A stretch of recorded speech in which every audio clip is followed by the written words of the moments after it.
Welcome everybody to Patterson Field on the campus of Mingus Union High School for tonight's baseball matchup as the Mingus Marauders take on the Coconino Panthers. I'm Philip Catafamo. Happy to have you along with me wherever you may be right here on Verde Valley TV. Well, the Marauders are back home after a long road trip as they took a loss to Flagstaff 6-5 last Thursday. We'll get you the stats for that in just a little bit. You can see the Marauders there wearing their home reds, those new uniforms for the 2021 season. I know Coach Quesada was real happy about those. And the Marauders, I got to say, looking pretty sharp, and they're hoping to not only look good, but play good against a 4A Grand Canyon opponent in the Coconino Panthers. As I mentioned, last Thursday, the Marauders taking on those Panthers, crosstown rivals, the Flagstaff Eagles. They lost 6-5. Close game. Coach Quesada saying that tonight the Marauders are going to have to be a little bit more focused, try to stay out of their own heads, and look for a victory. They're trying to break a 4-game losing streak right now. They lost on Tuesday to these Coconino Panthers on the road, 3-5, and another close loss.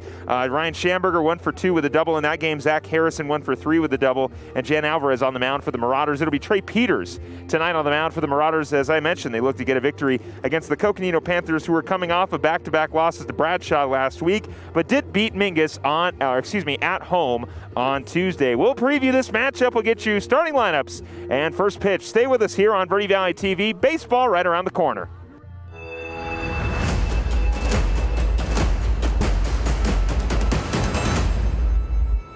Starting in the late 1920s, Grandpa Gettle and his brothers laid the groundwork for what would become a family legacy. Almost 100 years and 100 patents later, Gettle's High Desert Mechanical continues to raise the bar of quality heating, cooling, and plumbing products and services in the Verde Valley. Call Gettle's High Desert Mechanical Heating, Air Conditioning, and Plumbing at 567-2200 or online at GettlesHDM.com, providing solutions for your comfort. Don't settle, get Gettles, and go Marauders. The most common reasons for bankruptcy are unforeseen circumstances like tragedies, illness, unemployment, and foreclosures. I'm Michael Gordon. We understand your situation and your need to look at all the alternatives. Call Gordon & Gordon for a free, non-judgmental bankruptcy or foreclosure consultation. Ask about zero-down bankruptcy options. Gordon & Gordon Attorneys at Law. Trust well placed.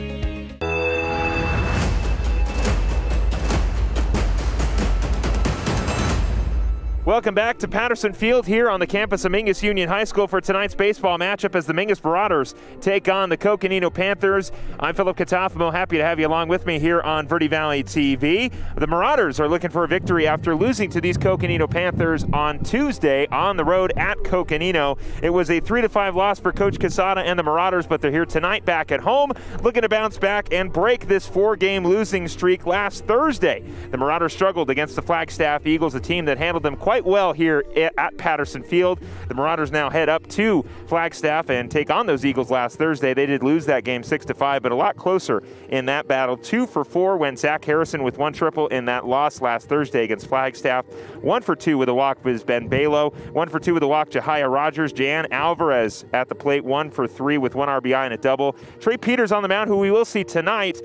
6 innings pitched, 11 hits, 6 runs, 5 of them earned, 1 walk, and 8 strikeouts for Trey Peters in that loss against Flagstaff. He'll get another opportunity to bounce back here against Coconino, as Peters will be on the mound for the Marauders. As for the game against Coconino on Tuesday, Ryan Schamberger 1 for 2 with a double. We'll see him at first today. Zach Harrison will be behind the plate for the Marauders, as he usually is. 1 for 3 with a double for the junior catcher. Ben Balo, who will be getting the starting job at second base tonight. 1 for 3 in that game against Coco on Tuesday. And Jan Alvarez, 6 innings pitched, 7 hits, 5 runs, 1 of them earned, 2 walks, 0 strikeouts on 88 pitches for the junior. Jan will be at shortstop tonight. And as I mentioned, the Marauders are looking to break their 4-game losing streak. And, of course, they have already seen this Coconino Panthers team that comes in with a new coach this year. Coach Dalton Schwetz comes into this game, and, well, he's pretty decent so far, 4 for 4 overall, 2 and 3 in region. Of course, we're kind of reaching the middle point of the season where teams who are not contending can still turn around their season and possibly get a bid at the playoffs and maybe even get a shot at a region championship, but everybody's basically playing catch-up to Flagstaff High School right now, who sits atop the 4A Grand Canyon region. The Coconino Panthers last week suffering back-to-back losses to Bradshaw Mountain, 9-8 in that game last Tuesday in the first game, and then the second game last Thursday, 7-1 in that loss to Bradshaw Mountain. Some good play, though, from the Coconino Panthers. Tanner Johnson, 3 for 4 on Tuesday. 2 for 4 went Quinn Mickelson with an RBI, and a whole bunch of pitchers going for Coach Schwetz in that loss against Bradshaw. But they again, the struggles continued a little bit more for Coco against Bradshaw, or losing 7-1. So both teams have had their troubles. They're looking to sort of turn their seasons around a little bit. Mingus coming in this one, 3-7 overall, 2-5 in the region, and they'll get their second look at the Coconino Panthers here tonight.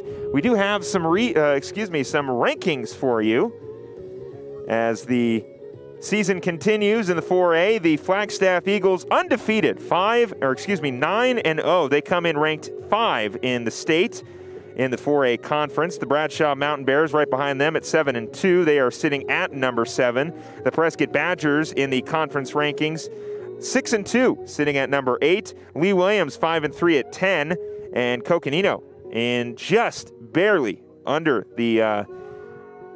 the top 10, finishing in at 11, 4-4 ranked in the 4A conference, and then Mingus is at 29, and Mojave rounds it out at 34.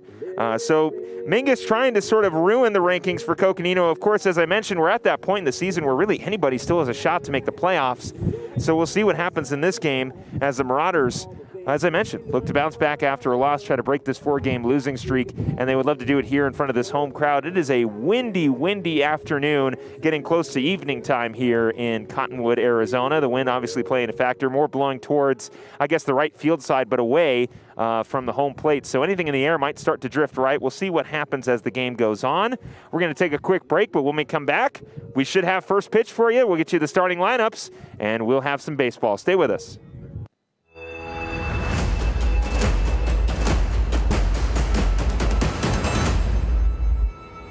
The Suzy Q Market is the most convenient stop for road trips with 1,500 beverage selections and plenty of snacks. And save on fuel with the Marathon Make It Count reward program. The Suzy Q drive-thru window is the most convenient way to stop for those essentials on the way home. Road trips start here with something for everyone. At Suzy Q. Shop local first, always. Go Marauders! Lawler Construction has been a premier local builder of custom residential and commercial projects for 36 years. Using green construction methods, Lawler Construction builds efficiency into every custom design. Lawler Construction is a certified Energy Star builder. For examples, visit LawlerConstructionAZ.com. They thank you for your business confidence and continued referrals. Lawler Construction, a proud supporter of baseball and softball at all levels. Look for Lawler Construction homes at Mountain Gate and Clarkdale this summer.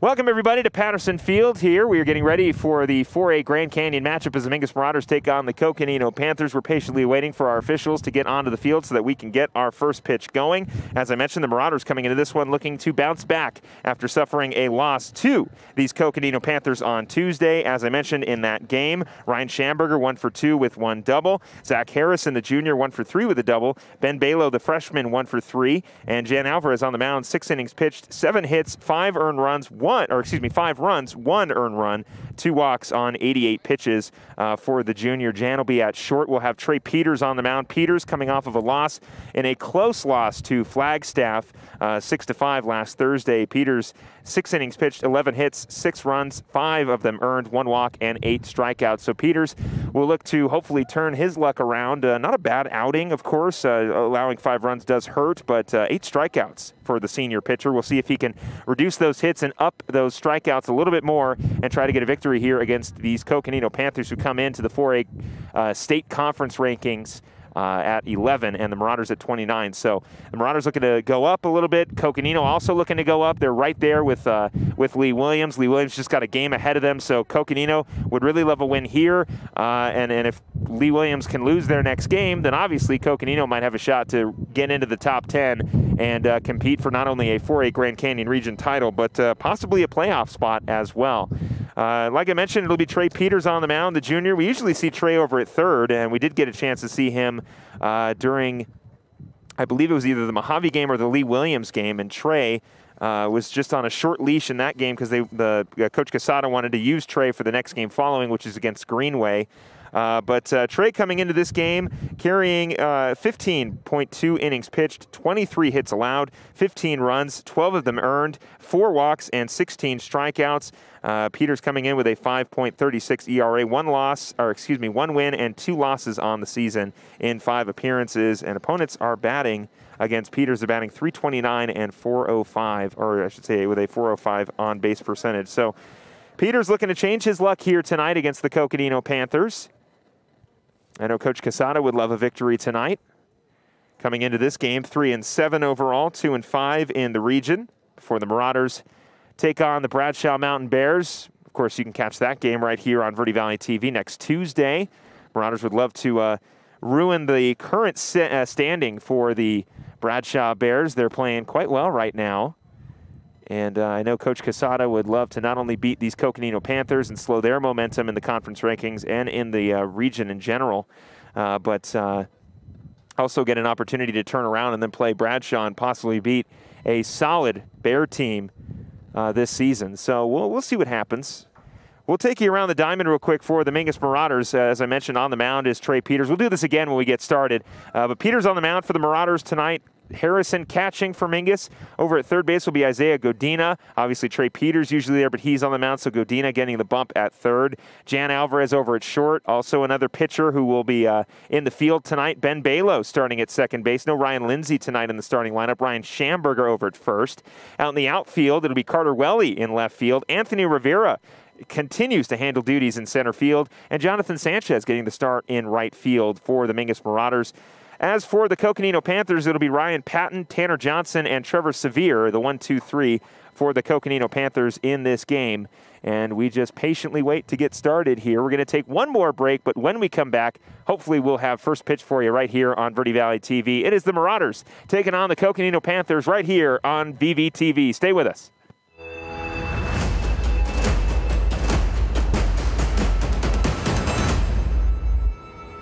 From the Glen Canyon Dam to the corner sidewalks, Salt River Materials Group, Phoenix Cement, has helped build Arizona and the Southwest since 1959. Much like the products they provide, Salt River Materials Group, Phoenix Cement, has a strong sense of community and contributes to it in meaningful ways. Phoenix Cement is considered a premier employer and community supporter and would like to thank their friendly neighbors for 6 decades of continued support. Think harder, think concrete. The mouth is the gateway to the digestive system. Studies indicate a correlation between oral health and full body health. Regular cleanings and checkups can help protect you. New patients are welcome at Arizona Smile Designers in Cottonwood. There's a full smile worth of services all offered under one roof. Whitening and cosmetic to implants and smile reconstruction. Find out more or request an appointment online at azsmiledesigners.com.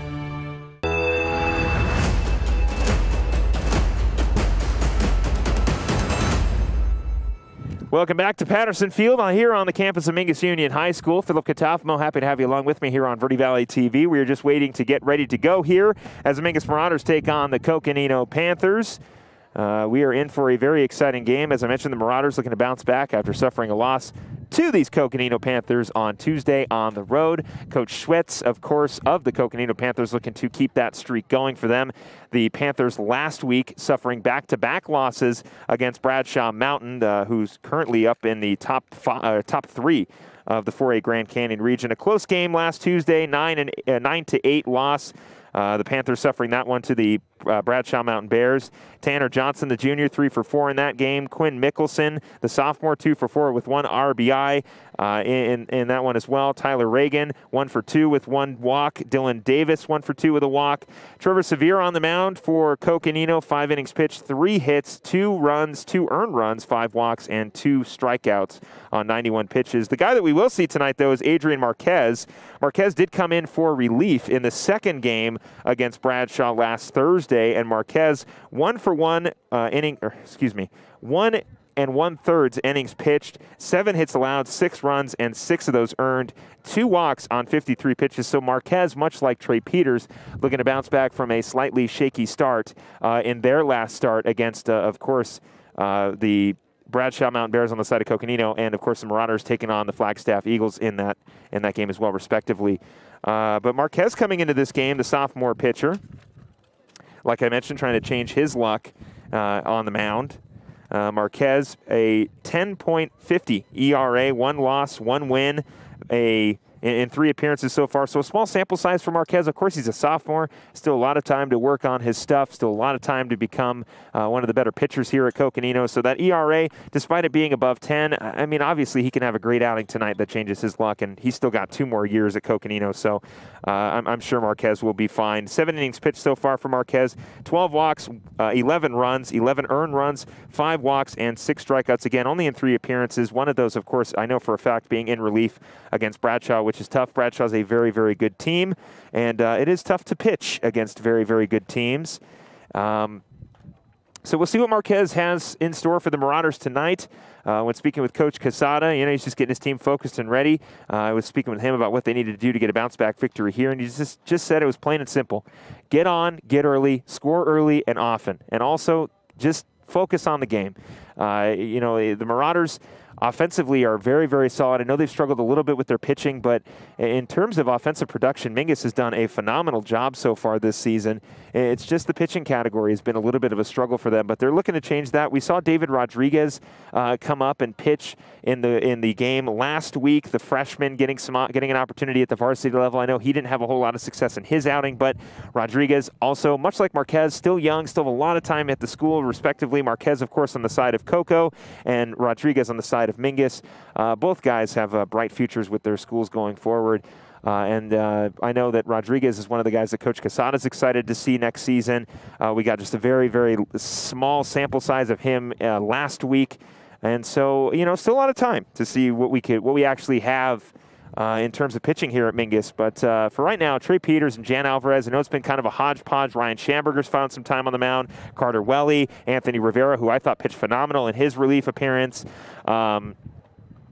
It's been a bit of a pitch by committee, but Alvarez and Peters have been 2 of the better pitchers for the Marauders, and that's why you see Peters and Alvarez on the mound more consistently. And our umpires have finally found the field, and we are ready to go and get the lineups cards swapped. As I mentioned, for the Marauders, we'll go around the diamond. We'll probably do it one more time before we get started. Isaiah Godina will be over at third. Jan Alvarez over at short. Ben Balo, second base for the Marauders tonight. Ryan Schamberger over at first. In the outfield will be Carter Welly in left. Anthony Rivera out in center. Jonathan Sanchez getting the start in right field.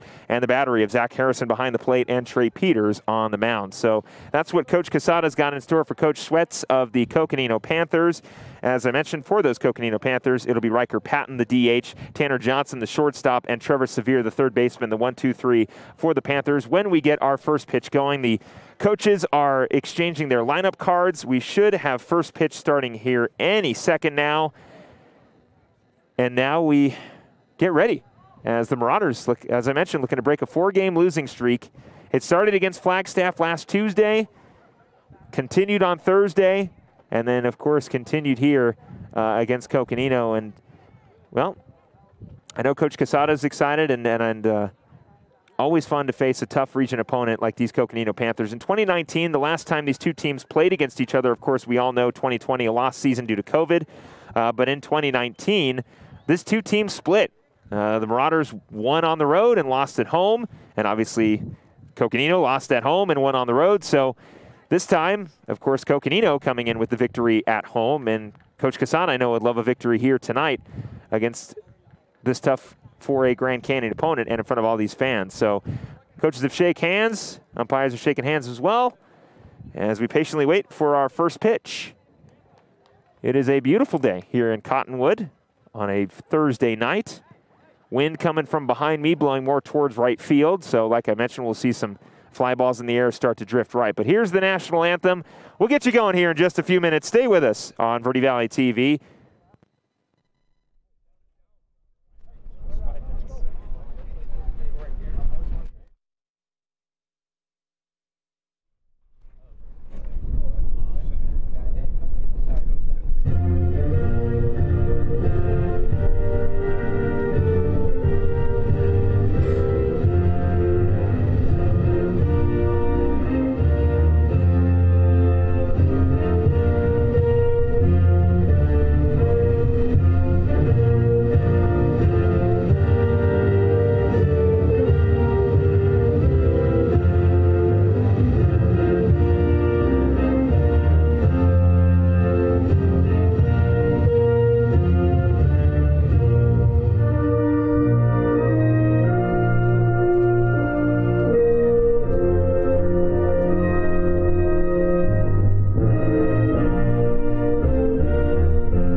All right, here we go.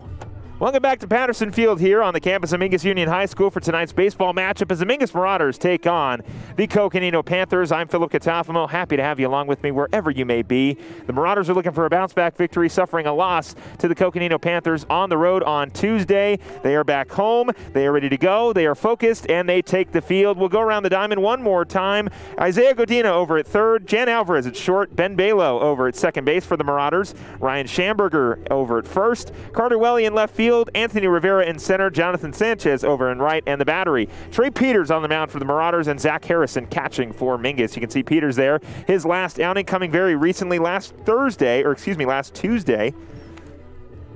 No, I was correct. Last Thursday against Flagstaff in a 6-5 loss. Peters, 6 innings pitched, 11 hits, 6 runs, 5 of them earned, 1 walk, and 8 strikeouts. He'll get his first opportunity here against the Coconino Panthers of 2021. And we'll see what Peters has in store for the Coconino Panthers tonight. Peters looking for his second win on the season. As for the Coconino Panthers, it'll be Riker Patton, Tanner Johnson, and Trevor Sevier coming into this one. Those will be the 1, 2, 3 for the Coconino Panthers. Patton, the freshman, coming into this game batting .333, 18 at-bats, 6 hits, and 2 RBIs with 1 double. And then Johnson behind him, batting .440, currently leads the team in batting average. So Riker Patton will step up. And here we go. First pitch is right around the corner here at Patterson Field on the campus of Mingus Union High School. We get things going.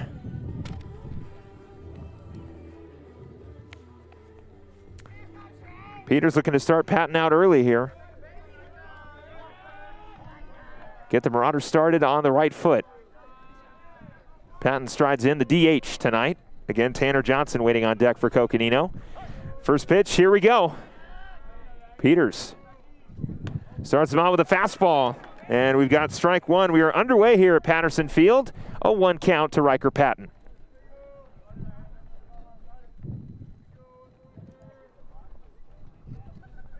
Patton awaiting the 0-1 here. Pitch on the way from Peters.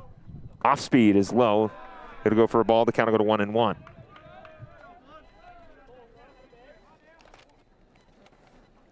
And we did see Peters as well in a game against Lee Williams. I'll get you the stats here in just a second, a little earlier in the season. 1-1 count here to Riker Patton. Peters in the windup, the pitch.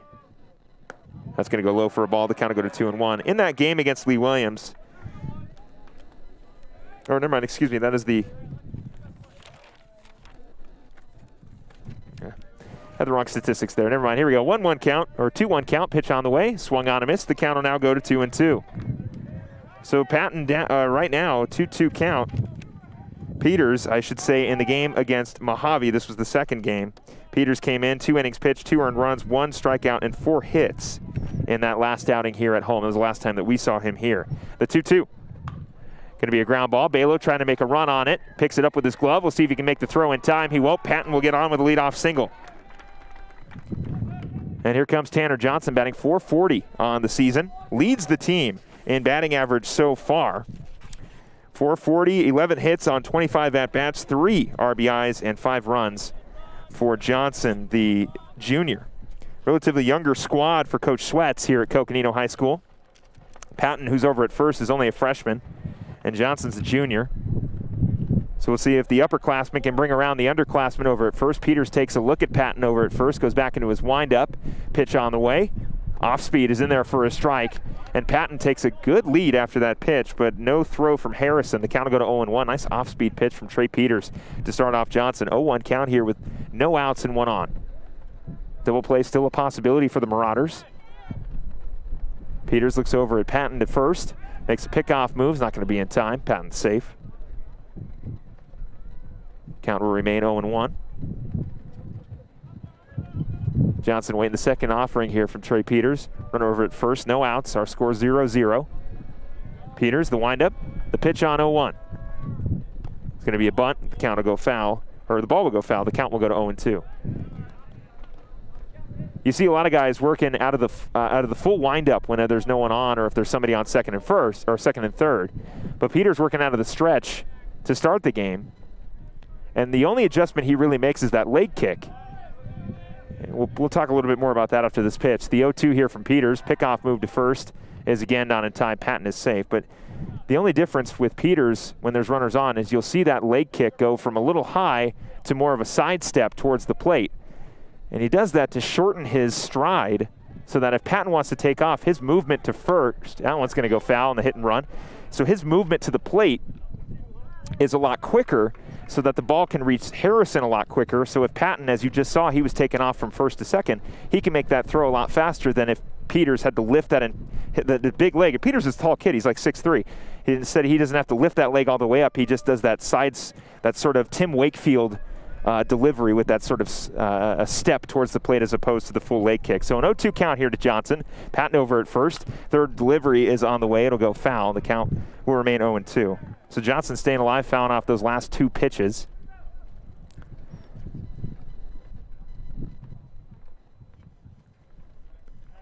Peters still working out of the stretch with a runner over at first. No outs for Peters, looking to get his first here on an 0-2 count. The pitch.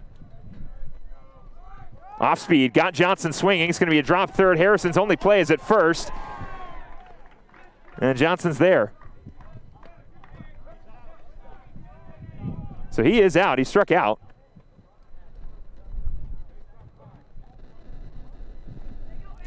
So it'll be an out for Trey Peters, and now Trevor Sevier will step up.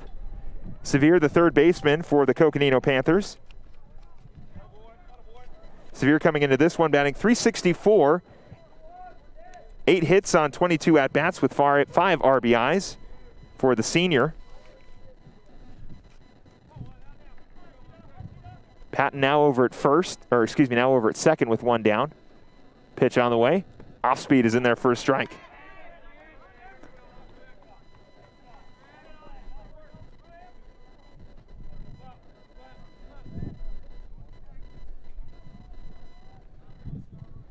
Sevier awaiting the pitch on 0-1. The pitch, off speed again, and it'll go foul. So Peters' off speed is working well. He's drawn a lot of swings from the Coconino Panthers. You saw that one there from Sevier, and you saw a couple that Johnson was taking a hack at.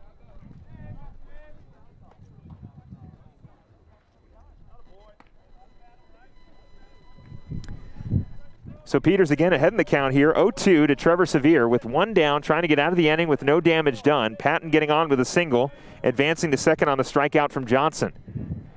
The 0-2 on the way to Sevier. The pitch is going to go into right field. It'll fall right in front of Jonathan Sanchez. Sanchez will pick it up. He'll throw to the relay man, Schamberger. Patton is going to stay at third, so there's runners on the corners with only 1 down. And now Quinn Mickelson will step up.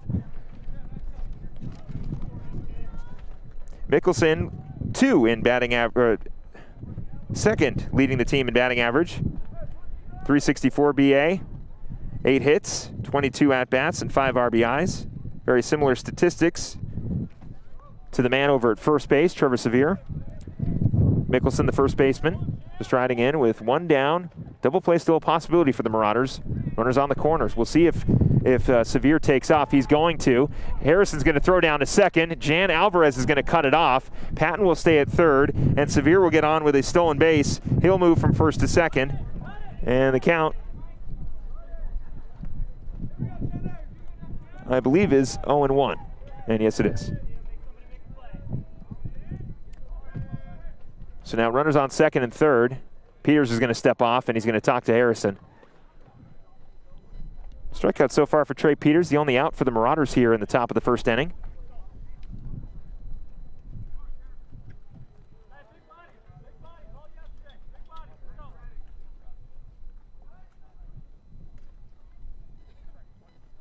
Mickelson strides back in here, waiting for the 0-1 offering from Trey Peters. Pitch on the way. It's going to be low for a ball. Trying to get Mickelson to swing on the low fastball there. He does not bite. The count will go to 1-1.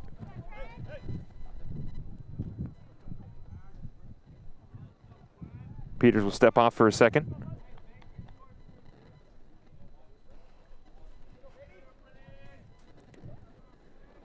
Peters, the 1-1 offering. It's going to go in the dirt. Harrison keeping it in front of him. Runner coming home. Harrison can't hang on to it, and Patton's safe. Sevier goes to third, and the Panthers strike first.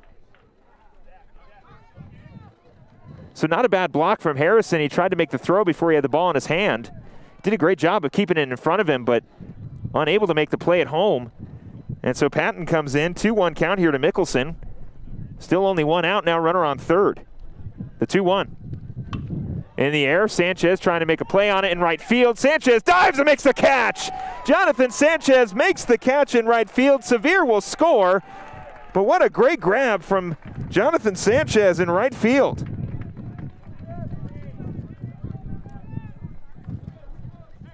So that does bring around one, but how about that catch from the senior in right field? We know Sanchez has got the speed. That ball was starting to die out a little bit, and he was able to come and grab it. Now Dylan Davis will step in. Unfortunately, it does score Trevor Sevier, as that pitch is fouled off. Dylan Davis will step in, center fielder for the Panthers.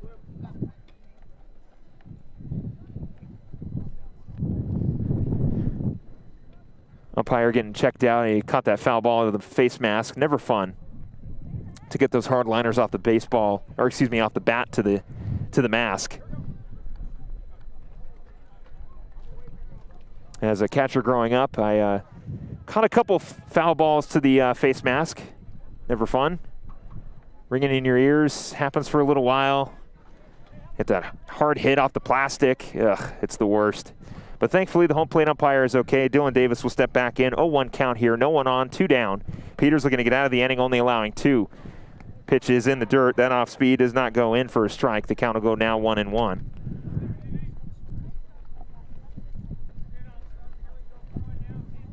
So 1-1 count here to Davis. Pitch on the way.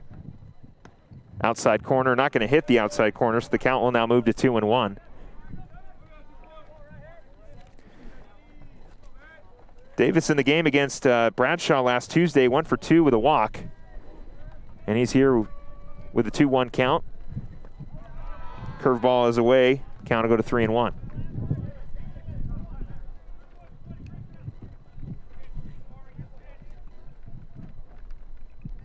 So Peters stepping off the mound, adjusting the lettuce and the hat.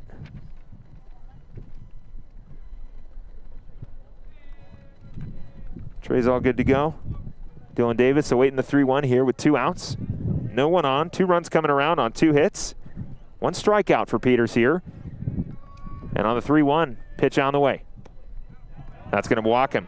So Davis gets on with a walk with 2 outs, and now Anthony Lucero will step up. Lucero, the second baseman for Coconino, getting his first opportunity here against Trey Peters. Lucero coming into this game, the junior, batting .250, 4 hits on 16 at-bats, 5 RBIs, and 2 doubles in his 3rd year with the program. Run over at first base, pitch on the way. Fastball is in there on the inside corner for a strike. The count will go to 0-1. You can see Peters shorten up that stride to home with a runner over at first again. Got a 0-1 count here to Lucero. Pitch on the way. Runner's going to go. That one will go foul. The count will go to 0-2, so Davis has got to walk all the way back to first base. But Peters with an opportunity here to get another strikeout and only allow 2 to come around and give the Marauders an opportunity to tack on a couple runs and leave one man stranded over at first.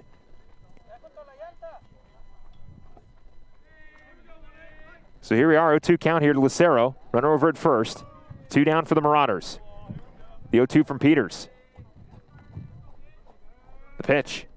Off speed. In the air. Sanchez going to track it down in deep right field. We'll see if he can make the catch. Battles the sun and does make the catch for the final out of the inning.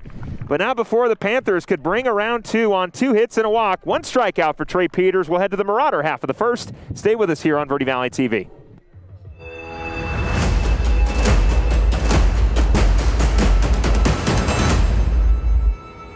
From the Merkin farm to your table, from their vines to your glass. Merkin Vineyards Tasting Room in Osteria, a sense of place for extended family and community. The Merkin mission is to deliver a total sustainable Arizona experience with fruits and vegetables family farmed in the Verde Valley and vines grown on Arizona Merkin acreage. Pastas and breads made from scratch and served with daily seasonal specials. Keep an eye out for the Merkin pizza and gelato wagons using the same local ingredients.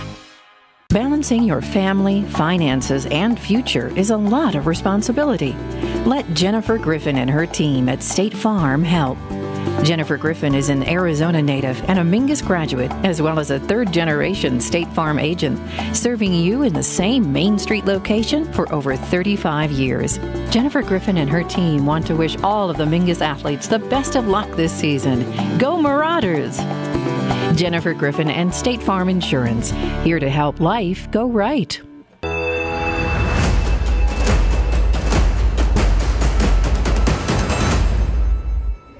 Welcome back to Patterson Field here on the campus of Mingus Union High School. Our score right now, Coconino Panthers 2, Mingus Marauders 0, but it'll be the Marauders half of the first here. They'll face Adrian Marquez, and we'll take you around the diamond for the visiting Coconino Panthers. Over at third base will be Trevor Sevier. At short, Tanner Johnson. Over at second, Anthony Lucero. Over at first, Quinn Mickelson. In the outfield, it'll be Isaiah Hernandez, Dylan Davis over in center, and Tyler Reagan over in right field. Zeke Anya over in, and of course the battery. Zeke Anya behind the plate and Adrian Marquez on the mound. As I mentioned, Marquez came in relief last Thursday against Bradshaw Mountain. Struggled a little bit, but looking to bounce back here. 1 1/2 innings pitched, 7 hits allowed, 6 runs, 6 of those earned, and 2 walks on 53 pitches for the sophomore pitcher. We'll see if he can have better luck here tonight against the Mingus Marauders. It'll be Anthony Rivera, Ben Balo, and Jan Alvarez, the 1-2-3 for Mingus here in the bottom of the first inning as they look to come back here down 2-0. We saw it in the softball game on Tuesday. The Marauders found themselves down to Coconino early, and they were able to tack on a few runs and eventually won that game quite handily against the Coconino Panthers softball team. We'll see if the baseball team has any luck here, but they'll look to make up some ground as Anthony Rivera steps in, awaiting the first offering here from Marquez. Pitch on the way. Now Rivera right up the middle. It will go right into the glove of the diving Tanner Johnson. Throw on to first. What a play. Wow. Johnson with the 6-3. 1 down for Coconino, and how about that grab from the shortstop? And it'll be Ben Balo stepping up after that miraculous play. So Johnson had a diving grab at short, and Sanchez had one in right field. Balo awaits the first pitch with 1 out. That one's away. Fastball. Count will go to 1-0. Balo looking to be the first base runner here for the Marauders. The 1-0. Driven over the head of Johnson. Nope, he'll make the catch. So Jan Alvarez will step in now with 2 outs and no one on. He'll look to get a 2-out rally going for Mingus. Marquez quickly with 2 outs.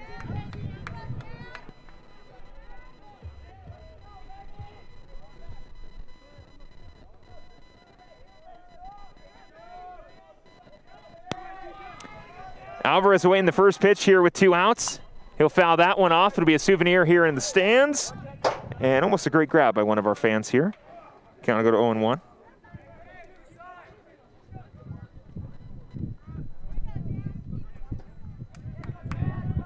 One count here to Alvarez with 2 out, no one on.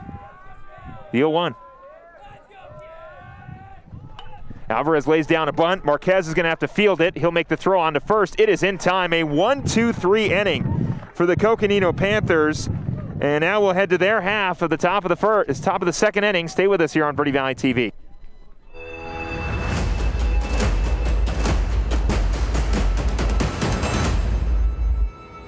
All Price Insurance on Main Street in Cottonwood is your local insurance provider for personal and commercial insurance. Call and compare 23 insurance companies for home, health, auto, RV, motorcycle, boat, or ATV. Specialty insurance and insurance bonds are no problem at All Price Insurance. Call or visit All Price Insurance today.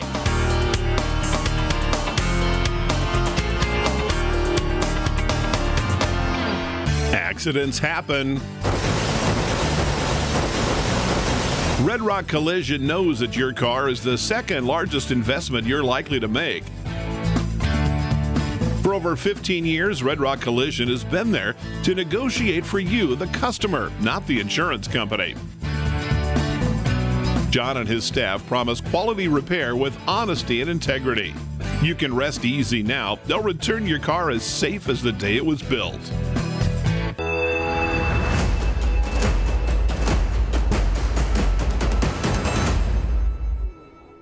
Adrian Marquez, Tyler Reagan, and Isaiah Hernandez, the 1-2-3 for the Coconino Panthers. And what a solid 1-2-3 inning for Adrian Marquez in the the bottom of the first. Philip Catafamo, happy to have you along with me here. So Marquez will stride in, looking to help his own cause here. Coconino still leading the Marauders 2-0. Peters still on the mound for Mingus. First one on the way here in the second inning is popped up. And it will go foul. Count will go to 0-1 here. Trey Peters looking for a 1-2-3 inning himself. 2 hits, 2 runs came around, 1 walk and a strikeout for Peters in the top of the first inning. And here in the top of the second, he throws that off-speed pitch in the dirt. The count will go to 1-1.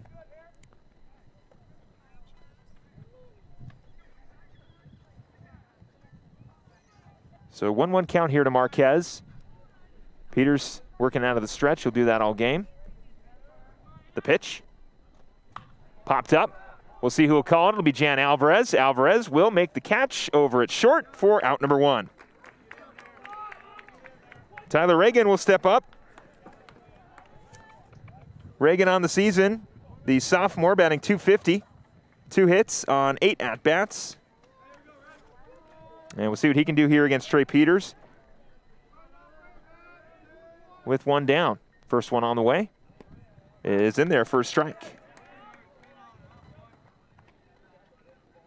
So Peters starting both batters off with a strike. Of course, Marquez swinging at the first pitch. Reagan watching the first one away for a strike. The count will go to 0-1.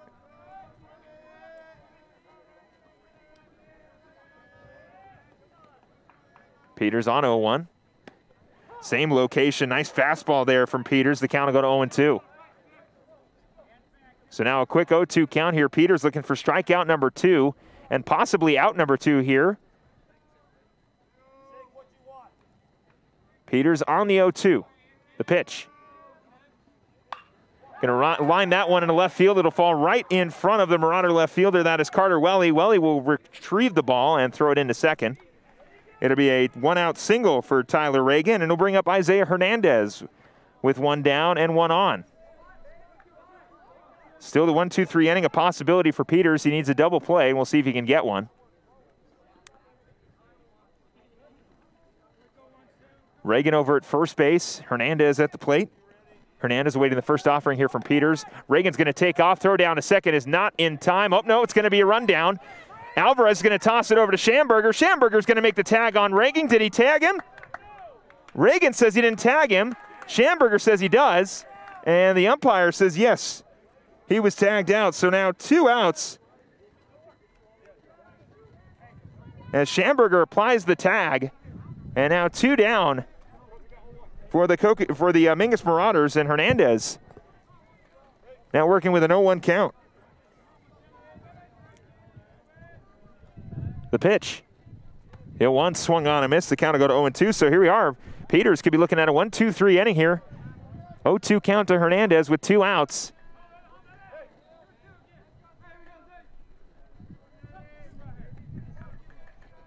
The 0-2. That'll run inside. They'll say it hit him. So Hernandez will get on with a hit by pitch. And it'll bring up the top of the order in Riker Patton. Patton already got a single tonight, came around to score off the single from Trevor Sevier. Or I should say, So Patton looking for another base hit here. Peters just looking to get out of the inning. First one on the way to Patton. That one's going to go away for a ball. The count will go to 1-0.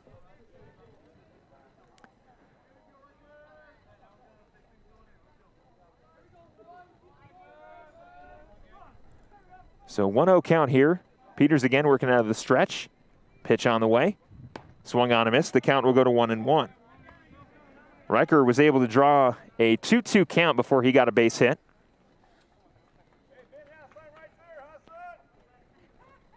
And here he is on a 1-1 count in the top of the second inning. 1-1, pickoff move to first is not in time.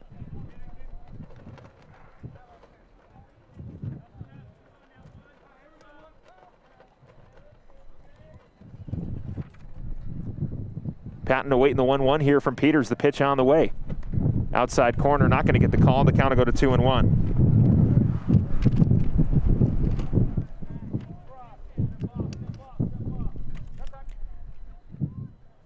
We'll get that Dust Devil in between second and first out of here. Poor Jonathan out. Poor Jonathan Sanchez.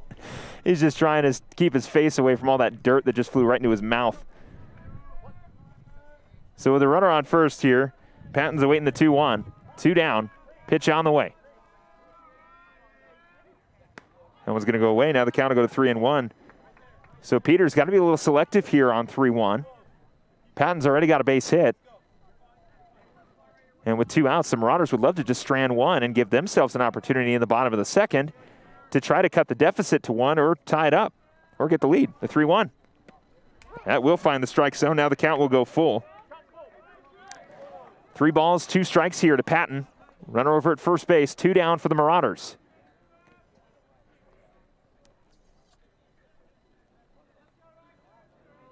Peters takes a look at the runner over at first. On 3-2, runner's going to take off. Ball is low, and it'll be a walk. So a 2-out walk for Patton, and it'll bring up Tanner Johnson, who struck out. Runners over at second and first. Peters looking to just get out of the inning with 2 outs.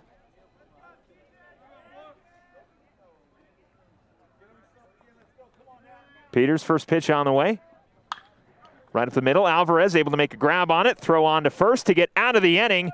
They will strand 2. Nobody comes around. Our score remains 2-0 ahead of the bottom of the second where the Marauders look to get the lead. Stay with us.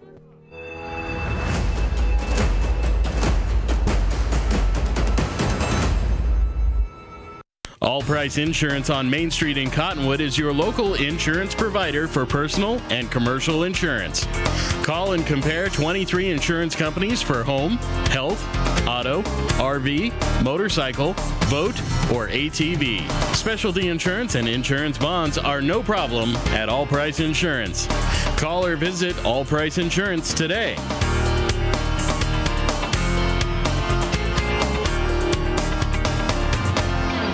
Accidents happen. Red Rock Collision knows that your car is the second largest investment you're likely to make. For over 15 years, Red Rock Collision has been there to negotiate for you, the customer, not the insurance company. John and his staff promise quality repair with honesty and integrity. You can rest easy now. They'll return your car as safe as the day it was built.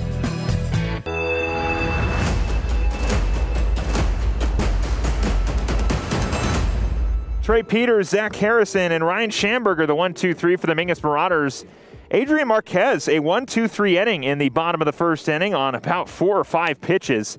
And he's been working well here. Peters looking to change his luck and help his own cause here. The Marauders down 2-0 to the Coconino Panthers. As I mentioned, Marquez, of course, still on the mound for Coconino. And we'll see what Peters can do here. Peters coming into this game, batting .231. Takes that first pitch in there for a strike.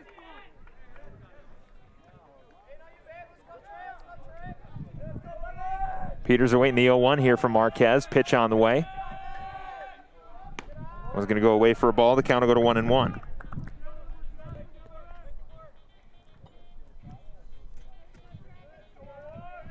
So 1-1 count here.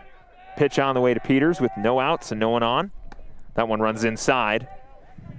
Count will go to 2-1.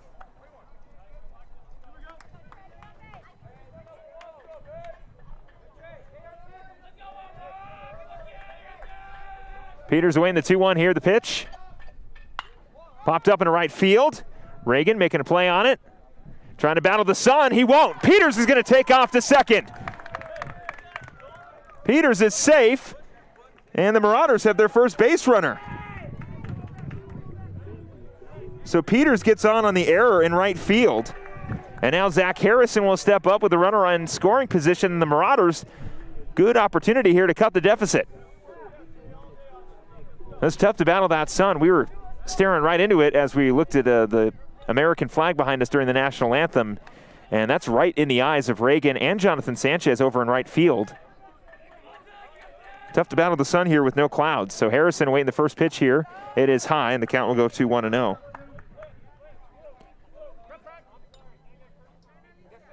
So they're going to get a pinch runner here. It'll be Ryan Lindsay running for Trey Peters. Peters, of course, on the mound. Courtesy runner over at second. Coach Quesada making sure that his pitcher doesn't get hurt. And give Trey an opportunity to grab some water and slow down a little bit and get ready to come out for the third. The 1-0. Harrison fouls that one off. The count will go to 1-1.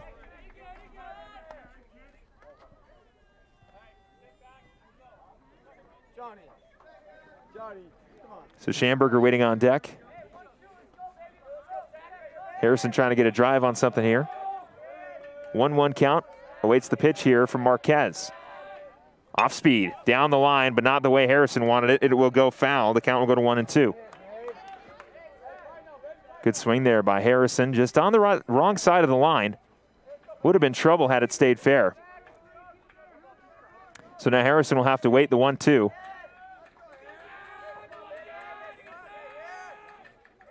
Lindsay over at second. Pitch on the way. Harrison watches that one away. The count will go to 2-2. So the Marauders making Marquez work a little bit more here in the bottom of the second inning as opposed to the bottom of the first inning where Marquez, I think, threw about 5 pitches and was done. The 2-2. That will run inside. They'll ring him up. One down for the Coconino Panthers. And now Ryan Schamberger will step up. Ryan Lindsay still standing over at second base with 1 out. Trying to bring him around to score.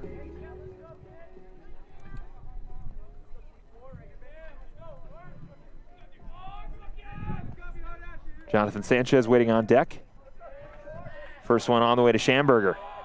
Off speed, runs inside. Nice pitch for Marquez to hit that inside corner. The count will go to 0-1. He's Schamberger lining up a little bit more inside of the plate to try to take away that inside pitch from Marquez. Almost threading the needle there. Able to get the strike now here on 0-1. Pitch on the way. Slow chopper. They're going to say it went foul. So the count will go to 0-2.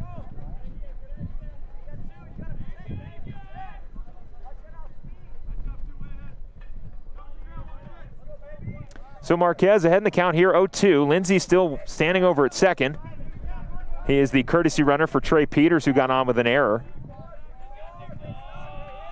Schamberger waiting the 0-2 here, offering from Marquez. Pitch on the way is another off speed. Got him swinging back-to-back Ks for the sophomore pitcher. 2 down for the Coconino Panthers, and here comes Jonathan Sanchez.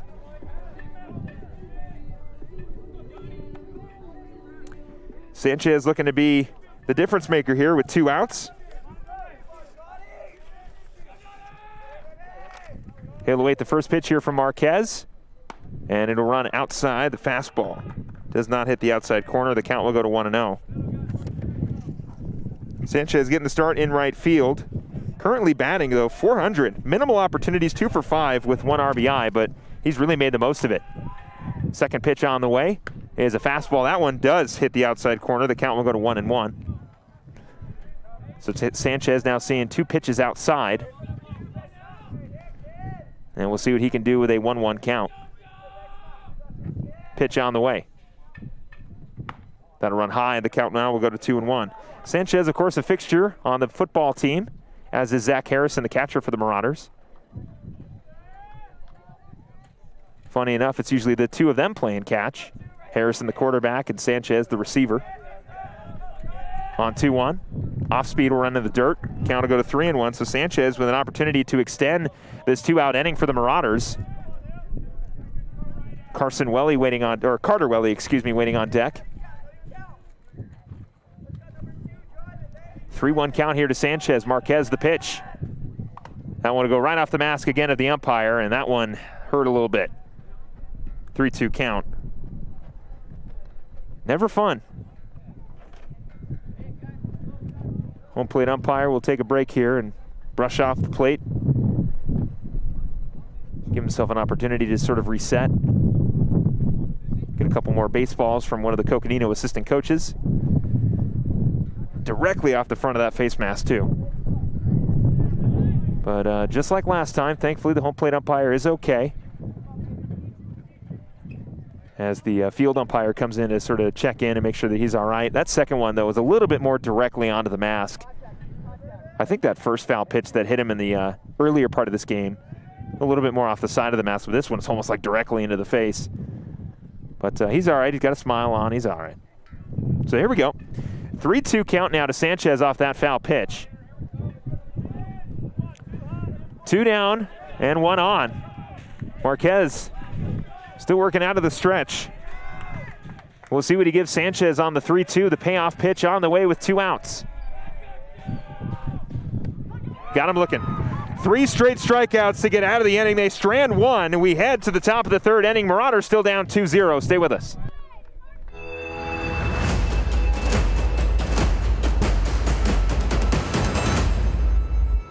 Starting in the late 1920s, Grandpa Gettle and his brothers laid the groundwork for what would become a family legacy. Almost 100 years and 100 patents later, Gettle's High Desert Mechanical continues to raise the bar of quality heating, cooling, and plumbing products and services in the Verde Valley. Call Gettle's High Desert Mechanical Heating, Air Conditioning, and Plumbing at 567-2200 or online at GettlesHDM.com, providing solutions for your comfort. Don't settle. Get Gettles and go Marauders. The most common reasons for bankruptcy are unforeseen circumstances like tragedies, illness, unemployment, and foreclosures. I'm Michael Gordon. We understand your situation and your need to look at all the alternatives.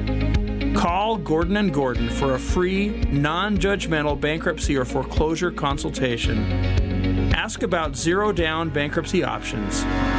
Gordon & Gordon, attorneys at law. Trust well placed.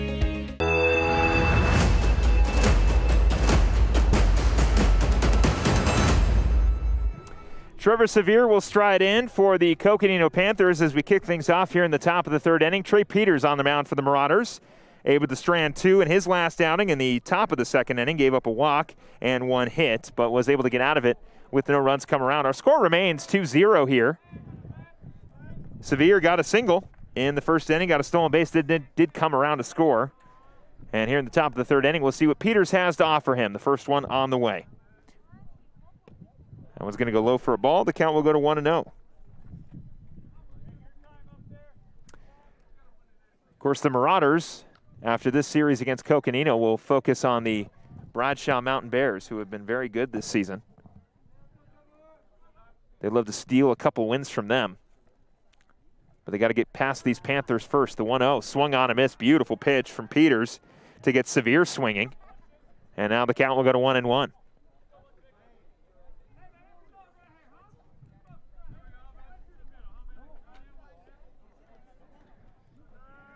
So a 1-1 count here to Sevier as he leads off the top of the 3rd inning. The pitch in the dirt. Count will go to 2-1. You know, it's interesting, the Coconino Panthers, you see that C on the top of their helmets. Very reminiscent of what you see from the Cincinnati Reds. Of course, different color scheme. The 2-1. That'll be a ground ball picked up by Godina. Throw on to first. Going to be a little high. Schamberger able to keep his foot on the bag and get the out. 1 down for the Marauders. Sham keeping his foot down. We'll see if he was safe. Home plate umpire, I think, may have seen something differently. The fielding umpire says that he was out. Home plate umpire says he's safe. He's out. What a great play from Isaiah Godina, and an even better tag from Ryan Schamberger to keep his feet down on that high throw. So 1 down for the Marauders, and Quinn Mickelson will step up. Mickelson flew out in the third inning, but was enough to bring around Sevier from third at the time in the top of the first. And now he'll get his second opportunity here against Peters. First one on the way is away for a ball.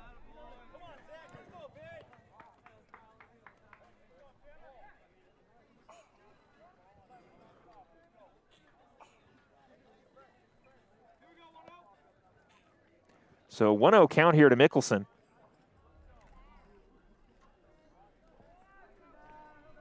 Peters, pitch on the way. Going to be a chopper. Bounces right over the head of Balo. Just hits the lip of the infield, so it'll be a base hit for Mickelson.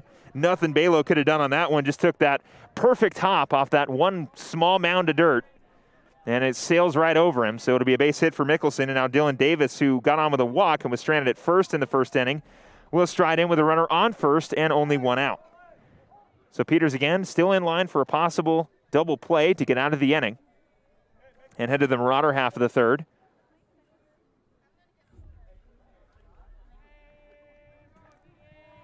Davis awaiting the first offering here from Peters. Pitch on the way. It's going to go away for a ball. We'll see if Mickelson tries to play with Harrison behind the plate.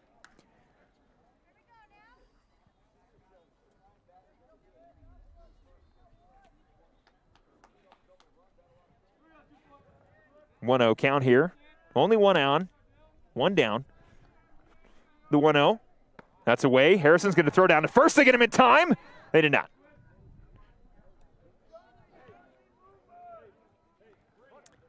Maybe it was a little less close than I made it, but it was kind of close. Good throw from Zach behind the plate. Mickelson doing a great job getting back to first. Count will go to 2-0 here with one down. Dylan Davis at the plate. The 2-0. Runner's going to take off. Davis is going to show bunt. Not going to draw a throw from Harrison. Mickelson is safe at second on the stolen base. And now runner in scoring position. And the count goes to 3-0 to Davis, who's already got a walk tonight. So now Peters has got to throw Davis something to swing here on 3-0, and you got to hope that Davis doesn't try to swing at it. Pitch on the way. On 3-0. Is in there for a strike. Davis thought it was a walk. It does hit the outside corner. The count will go to 3-1. Now it is a pitcher and hitter battle. Anything close, Davis is going to swing at it. And Peters going to try to pull the thread here. We'll see what he offers him here on 3-1. Pitch on the way. Going to be a ground ball. Picked up by Alvarez over at short. He's going to make the throw to third. They get the tag. He's safe. That was close. But Mickelson makes it to third, and now Davis will get on. And Anthony Lucero will step up. So not bad thinking there from Alvarez to go to third to get the lead runner out. But just not in time as Mickelson was taken off.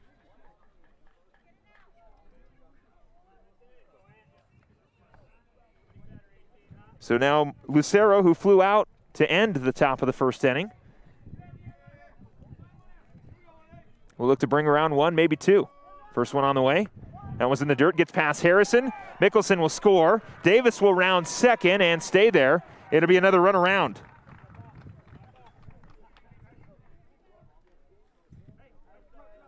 So Davis takes off on the pass ball. And Coach Quesada is going to talk to his team.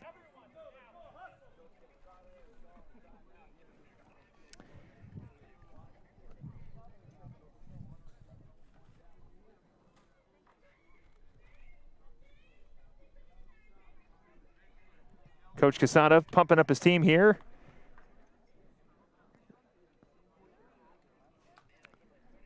Giving them some encouragement, some words of wisdom before we get ready for the rest of the top of the third inning. Still a double play opportunity here for the Marauders with one out. Or no, never mind, take that back. I forgot Davis was over at second, so now Mingus will just try to chip away here.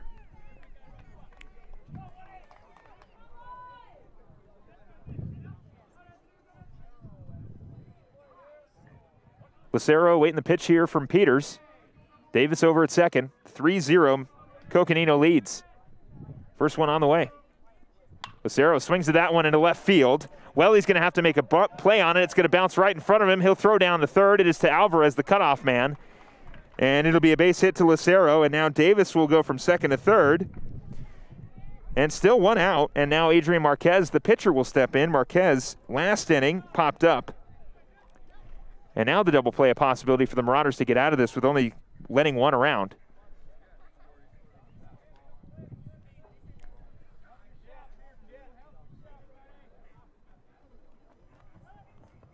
Marquez awaiting the first pitch here. We'll see if Lucero takes off. He's going to go back to first. Pickoff move from Peters. So Marquez will still have to wait for that first pitch.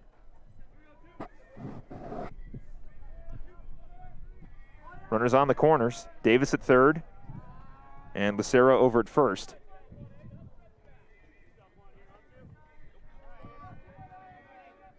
First one on the way here to Marquez. Taking off as the runner at second. Harrison will not throw again. And Lucero gets a stolen base.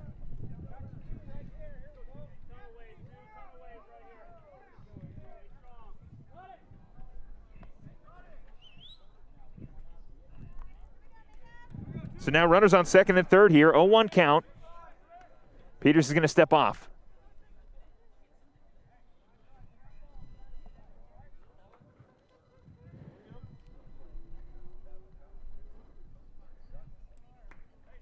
One count.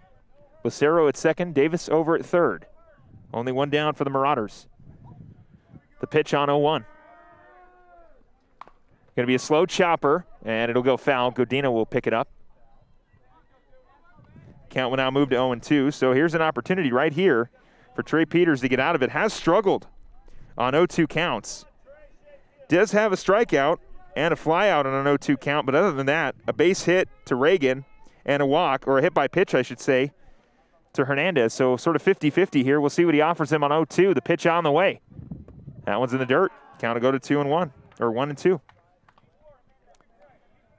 1 ball, 2 strikes here to Marquez.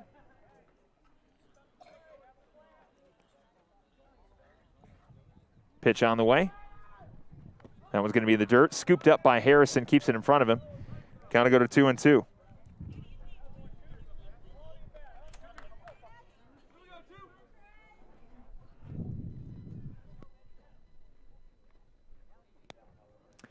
One down here for the Marauders.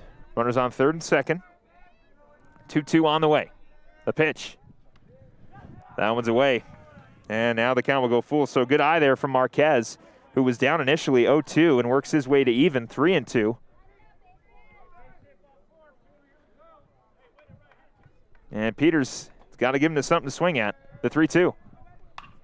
It'll be right past the diving Isaiah Godina. Davis will come around to score. Lucero around third. It'll be a 1-out double for Marquez, and that extends the Panther lead.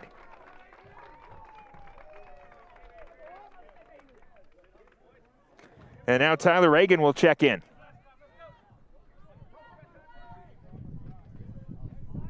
We'll get a pinch runner here for the pitcher Marquez.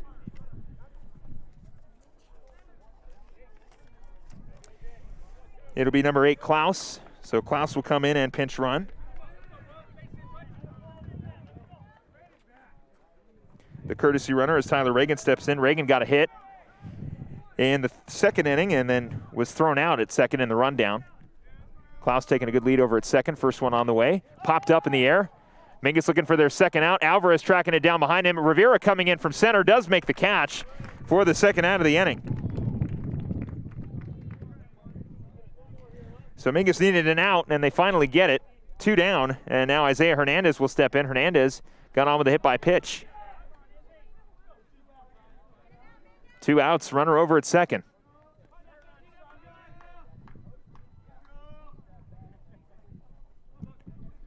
First one on the way here to Hernandez. The pitch is in for a strike.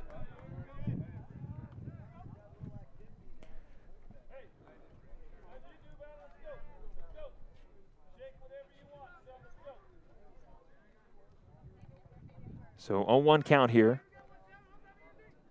Peters, the pitch on the way to Hernandez.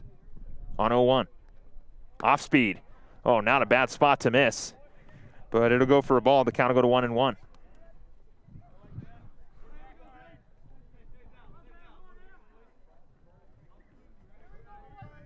One ball, one strike here.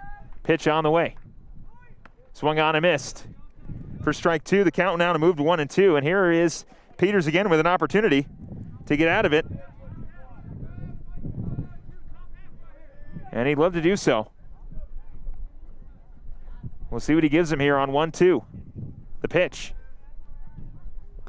In the dirt. Count will go 2-2. And Klaus will take off, and he'll be safe at third. So Hernandez does not swing on that inside pitch. Count will go 2 balls, 2 strikes here.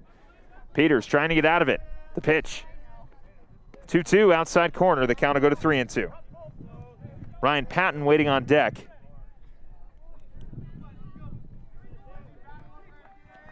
Peters ahead 0-2, and Hernandez doing a good job battling back.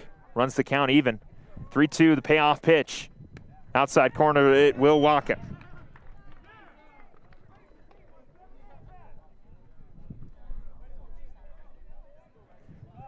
So Patton, who has a base hit in the first and a walk in the second, will get his third opportunity here against Trey Peters with runners on the corners.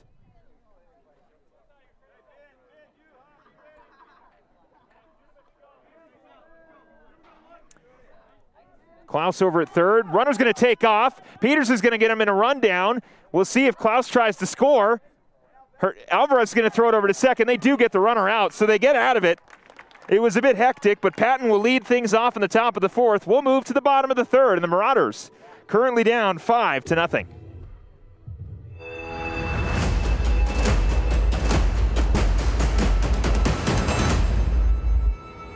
The Suzy Q Market is the most convenient stop for road trips with 1,500 beverage selections and plenty of snacks. And save on fuel with the Marathon Make It Count reward program. The Suzy Q drive-thru window is the most convenient way to stop for those essentials on the way home. Road trips start here with something for everyone. At Suzy Q. Shop local first, always. Go Marauders! Lawler Construction has been a premier local builder of custom residential and commercial projects for 36 years. Using green construction methods, Lawler Construction builds efficiency into every custom design. Lawler Construction is a certified Energy Star builder. For examples, visit LawlerConstructionAZ.com. They thank you for your business confidence and continued referrals. Lawler Construction, a proud supporter of baseball and softball at all levels. Look for Lawler Construction homes at Mountain Gate and Clarkdale this summer.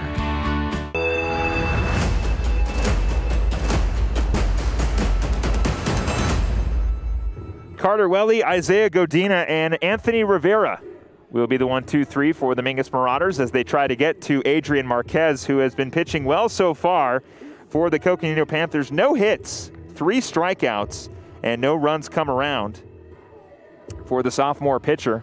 And Carter Welly will look to get to him here. Welly coming into this game, the left fielder for the Marauders. Looking for a base hit, his first of 2021. And we'll see if he can get it. Isaiah Godina waiting on deck, and then it'll be the top of the order with Anthony Rivera. So the Marauders looking to get to Marquez here. They currently trail 5-0 in the bottom of the third inning. And Welly will await the first offering here from Marquez. Pitch on the way. Welly's going to watch that one on the outside corner go away for a ball. The count will go to 1-0.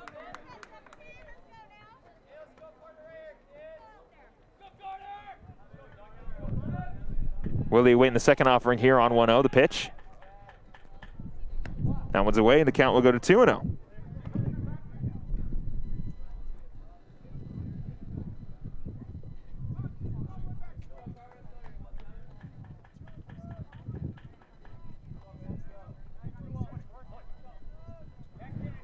So now a 2-0 count here to Carter Welly. He looks to be the first base runner for the Marauders and the first hit as well. The 2-0. Watches that one in for a strike, and the count will go to 2-1.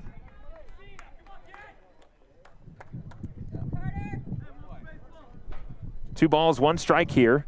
Welly leading off the inning for the Marauders in the bottom of the third, the 2-1. Welly swung on and missed. The count will go to 2-2.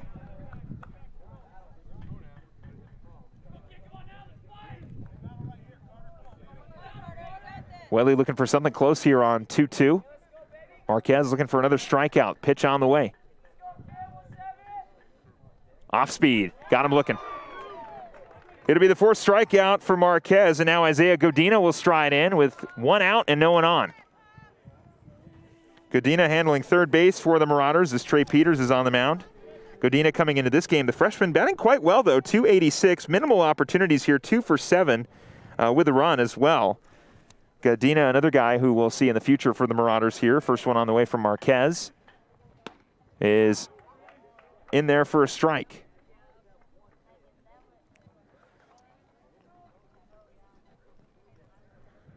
So now the count 0-1 here to Isaiah Godina. The pitch on the way with 1 down.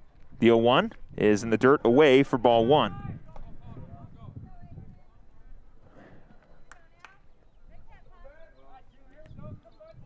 So now Godina awaiting here the 1-1 from Marquez.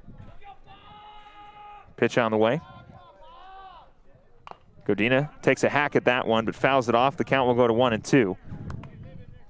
Trying to protect on that inside of the part of the plate. We've seen Marquez do a great job of locating his pitches on the inside and outside corner. Obviously, a couple of them have, they've gone away, but for the most part, Marquez's location has been pretty solid. The 1-2. Going to be a chopper. Coming up to get it is Lucero. Throw on to first is in time for the second out. 2 down now as Anthony Rivera strides in. Rivera, a ground out victim off a great play from the shortstop, Tanner Johnson.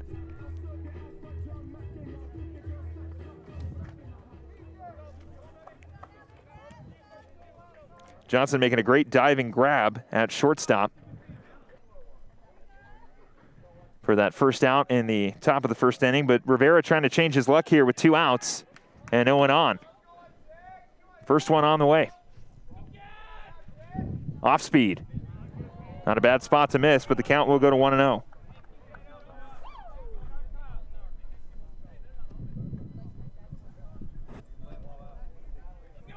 One-0 count here. Pitch on the way to Rivera, and we'll call time.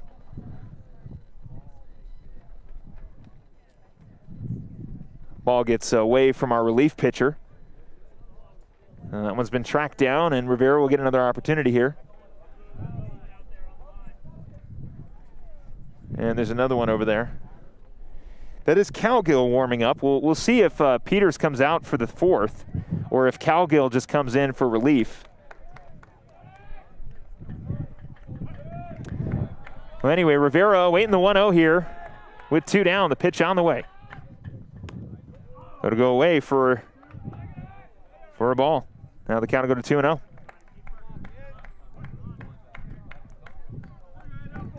2-0 count here to Rivera.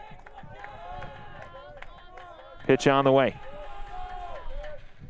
Off speed. Get him swinging? Yes, he did.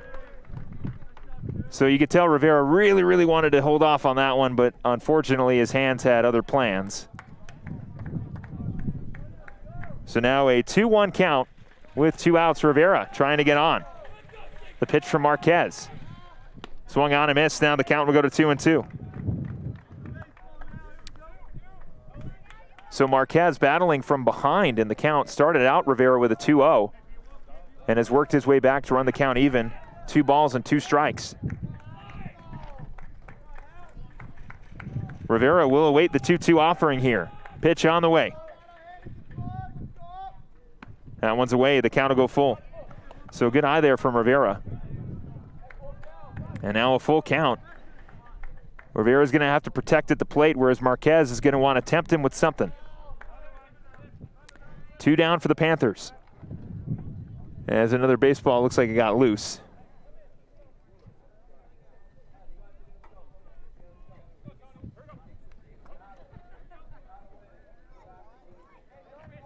Three balls, 2 strikes here.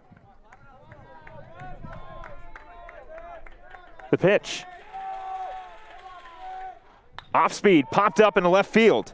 Hernandez trying to make a beat on it. He will track it down for the final out. Another 1-2-3 inning for the sophomore pitcher. The Marauders go down and still trail 5-0. We'll head to the top of the fourth. Stay with us.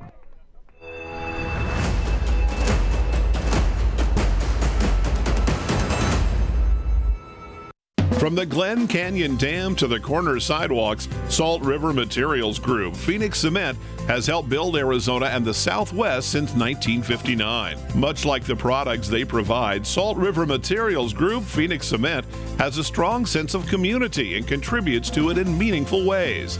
Phoenix Cement is considered a premier employer and community supporter and would like to thank their friendly neighbors for 6 decades of continued support. Think harder, think concrete. The mouth is the gateway to the digestive system. Studies indicate a correlation between oral health and full body health. Regular cleanings and checkups can help protect you. New patients are welcome at Arizona Smile Designers in Cottonwood. There's a full smile worth of services all offered under one roof. Whitening and cosmetic to implants and smile reconstruction. Find out more or request an appointment online at azsmiledesigners.com.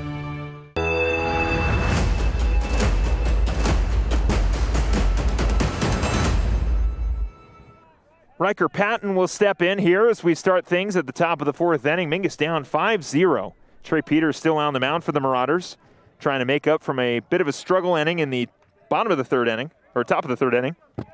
See if he can change his luck here in the top of the fourth. First one on the way to Patton is in for a strike. So we saw Calgill warming up, but Coach Casada wanted to go with his senior pitcher.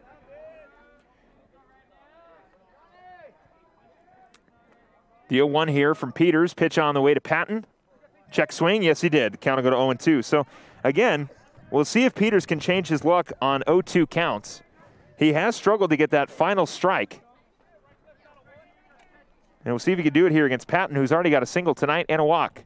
The 0-2. Popped up. Alvarez trying to make a bead for it. He will let it fall. It'll be a base hit.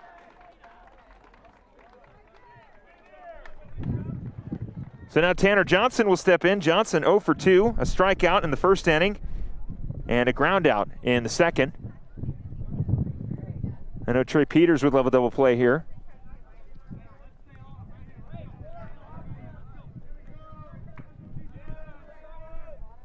Peters checks Patton over at first. We'll see if Patton takes off. First one on the way here to Johnson.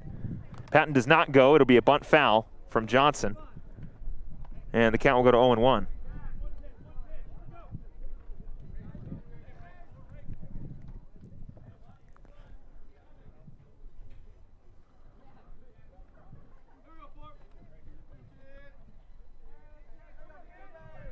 So now an 0-1 count here, runner over at first.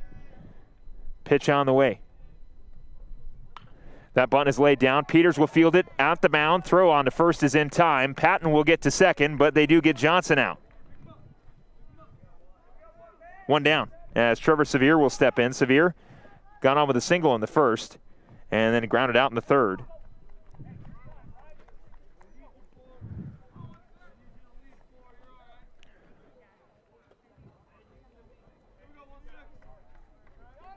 So one down here with the runner over at second. Coconino still leading 5-0. First pitch on the way. It swung on a miss for a strike. Nice pitch there from Trey Peters. As he gets Sevier swinging on the first one.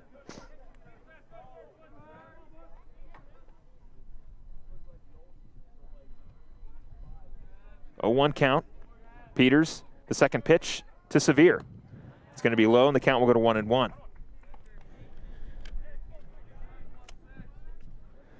Peters still looking for that elusive second strikeout. He got one in the first. We'll see if he can find it here. 0-1 count here to Johnson.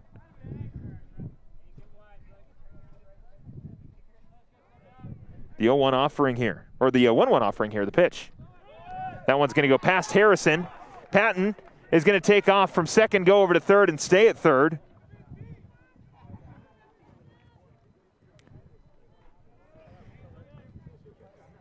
And the count will go to 2-1 here against Trevor Sevier.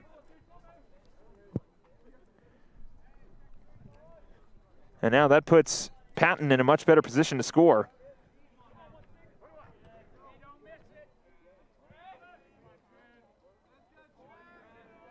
Peters on 2-1, the pitch. That'll be a liner in between third and second. Patton will come in and score. Sevier will get on with a single. And now the Coconino lead extends to 6-0. And here comes Quinn Mickelson.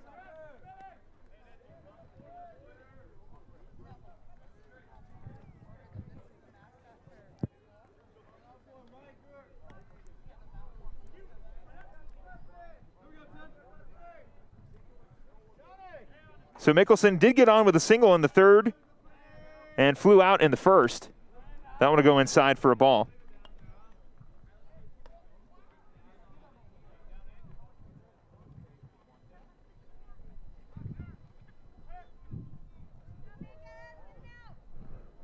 One-0 count here to Mickelson. Pitch on the way. Runner's going to take off to second. That's going to be popped up. It may stay in the ballpark. Godina's going to make a beat on it. He will not make the catch, so it will go foul. Caught the wind last second and spun away from Isaiah Godina, the third baseman for the Marauders. And that's the tough thing with trying to play in the wind, is that ball is going to move wherever it wants to move. So now a 1-1 count to Mickelson. You saw Sevier trying to take over. Throw on to first is not in time. So we'll see if Sevier does the same thing here with a 1-1 count.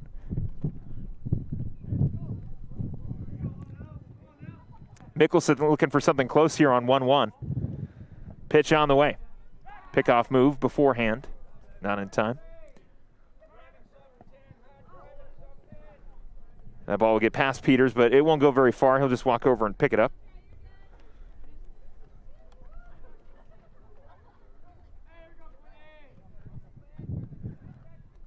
Peters on the 1-1, the pitch. That one's going to go foul. The count will go to 1-2. Harrison staying on his toes there. A couple of the guys thought that Sevier was going to take off. You hear the going, and Harrison popped right up, but it was foul. So we'll try it again here on the 1-2. Pitch on the way. Off speed inside. Count will go to 2-2 here to Mickelson. Dylan Davis waiting on deck. Davis has a walk in the first and a single in the third. And Mickelson's got a single himself. Trevor Sevier over at first. The 2-2. Sevier's going to take off. It's going to be a chopper. Only play is at first. Balo trying to field it. Eats him up at second. Sevier will now head over to third. And now he's going to try to go home. Schamberger makes the late throw. Sevier is safe. Throw down to second. Mickelson is out. But not before Sevier could come all the way around to score. So Mickelson does get on with a single, but is out on advancing. That gives the Marauders 2 outs, but now Coconino leads 7-0.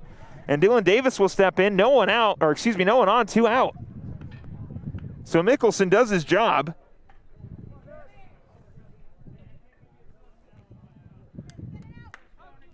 And now we'll see Dylan Davis.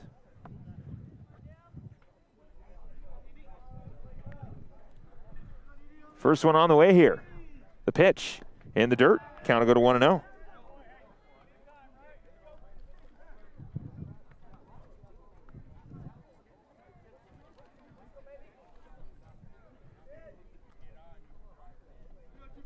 Davis awaiting the 1-0 here from Peters. 2 outs, no one on. Pitch on the way. That one's going to get past Harrison. The count will go to 2-0. Anthony Lucero waiting on deck. Mingus just looking to get out of this inning. Now find themselves down 7-0.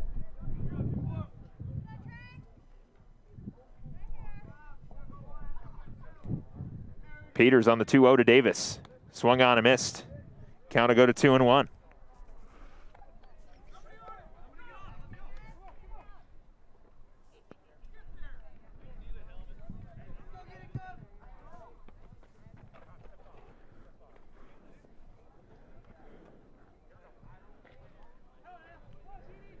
So here we are, 2 balls, 1 strike to Dylan Davis.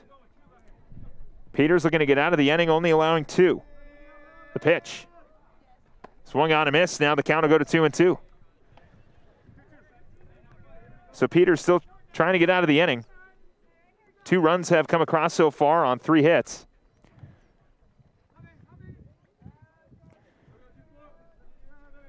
Peters trying to make the damage very, very light.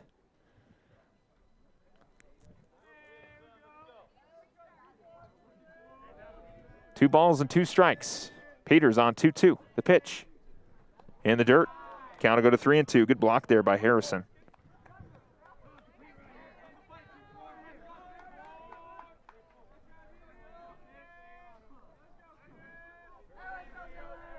All right. 3 balls, 2 strikes with 2 outs. Peters trying to get out of it. The payoff pitch on 3-2. And it's in the dirt. It'll be a walk for Davis. And now Anthony Lucero will step up. He flew out in the first inning, got a single in the third, did come around to score, and has a stolen base.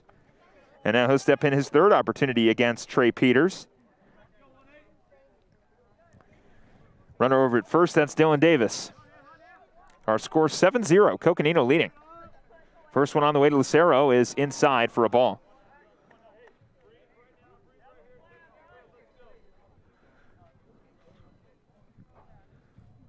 1-0 count here. The pitch on the way to Lucero. Pickoff move to first is not in time. Davis is safe at first. When the Marauders do get an opportunity to bat here, it will be Belo, Alvarez, and Trey Peters as they look to climb out of this deficit down 7-0. The 1-0 on the way to Lucero. The pitch in the dirt. The count will go to 2-0. Taken off is Davis. He's going to be safe. And now a 2-0 count to Anthony Lucero. And a runner on second.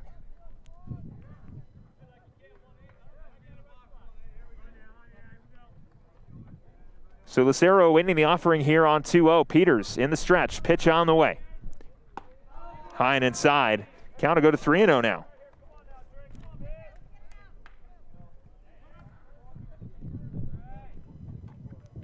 Three balls and 2 strikes. Or, excuse me, 3 balls and no strikes with 2 outs. Runner on second. Lucero waiting the 3-0 here, the pitch. That'll walk him. So still, Peters having a tough time getting that final out. And we'll see if we get a new pitcher. And I think Peters is done. He's going to head over to first, and we'll see possibly Ryan Schamberger on the mound. I don't know. That's going to be Cal Gill. So Cal Gill is going to come and warm up. We're going to take a break. When we come back, we got a new pitcher on the mound for the Marauders. They're still looking for that elusive 3rd out here in the top of the 4th inning. Stay with us.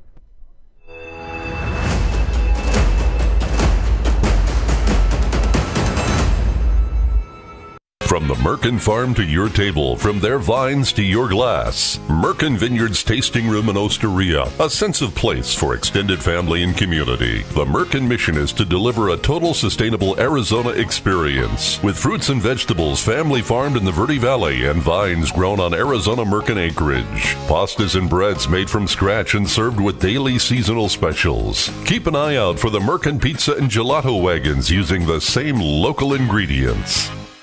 Balancing your family, finances, and future is a lot of responsibility. Let Jennifer Griffin and her team at State Farm help. Jennifer Griffin is an Arizona native and a Mingus graduate, as well as a 3rd-generation State Farm agent, serving you in the same Main Street location for over 35 years. Jennifer Griffin and her team want to wish all of the Mingus athletes the best of luck this season. Go Marauders! Jennifer Griffin and State Farm Insurance, here to help life go right.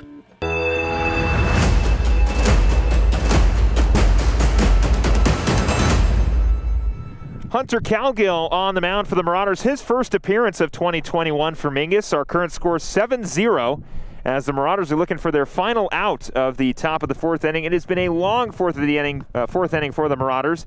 3 hits, 2 walks, and 2 runs come around for the Coconino Panthers. And now it'll be Adrian Marquez, the pitcher, who has also got a base hit so far, a double and a stolen base in the 3rd inning and then popped up in the 2nd. So here's his 3rd opportunity, his first here against Hunter Calgill as Trey Peters goes over to first base. And Calgill on the mound for Mingus. First one on the way to Marquez. Check swing is going to be a ball. Pitch runs a little too inside.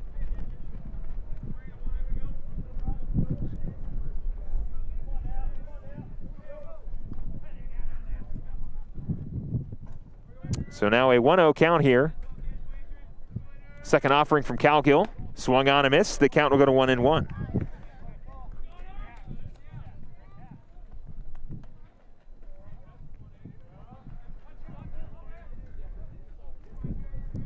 Runners at second and first here. The 1-1. Swung on a miss. The count will go to 1-2. Calgill, the sophomore, in his first appearance. Ahead in the count here. 1 ball, 2 strikes to Adrian Marquez, the pitcher for Coconino. Runners on second and first. The 1-2. That hits him.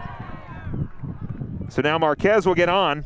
Lucero will go to second and Davis will go to third. It's a hit by pitch. And now it'll be Tyler Reagan stepping up with the bases loaded. Marquez may have gotten hit in the wrong spot. We're going to get a pinch runner. I'm not sure where he's grabbing onto, but it'll be Klaus coming in to pinch run again as the courtesy runner. Marquez maybe have gotten hit in the funny bone or possibly on the hand. I'm not entirely sure. He was grabbing onto something, but I was marking my score sheet. But anyway, bases are loaded for Reagan. First one on the way is high for a ball. High leverage situation here for Calgill, the sophomore, with bases loaded. However, there are 2 outs, so not a crazy jam to get out of. But a lot of pressure to put on the sophomore pitcher. Let's see how Calgill operates. He's behind in the count here, 1-0. Second pitch on the way to Reagan. Into center field, it'll fall. One runner will come around. It'll be fielded by Rivera. It will be another runner coming around, and that will score as well.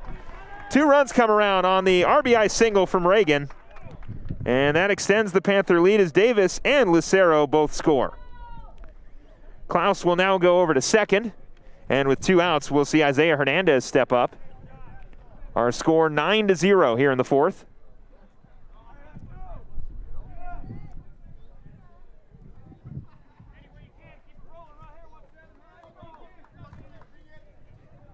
Hernandez hit by pitch in the second. Got a walk as the runner's going to take off, and Klaus is safe.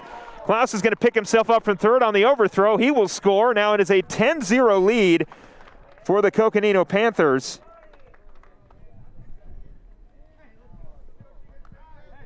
And now an 0-1 count. And a runner at second. A hectic 4th inning for the Marauders. As Calgill still tries to get Mingus out of it.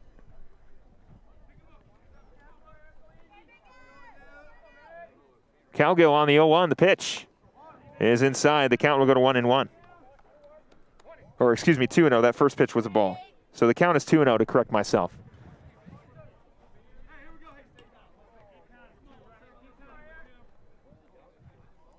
So 2-0 here to Hernandez, the pitch on the way. In there for a strike. Now the count is 2-1.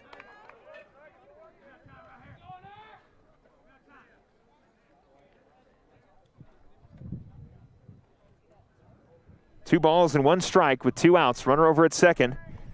That's Reagan. The 2-1.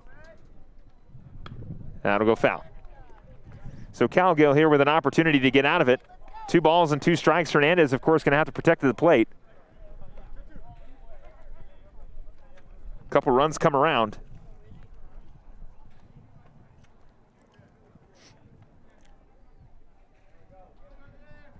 Calgill on the 2-2.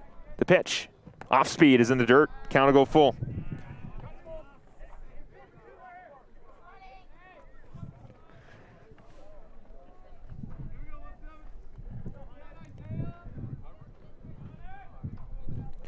So on 3-2 here to Hernandez. Calgill trying to get out of it. The pitch. And he won't. It'll be another walk. And it'll bring up the top of the the top of the lineup with Riker Patton.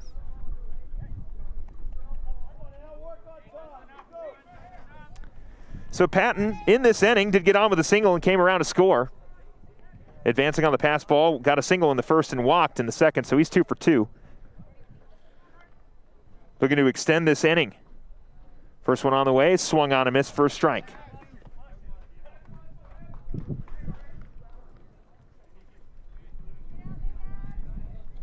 (10-0) Coconino leads. The 0-1 in the dirt. It'll get past Harrison. Reagan will stay over at third, and Hernandez will move to second. And now the count will go to 1-1 here to Riker Patton.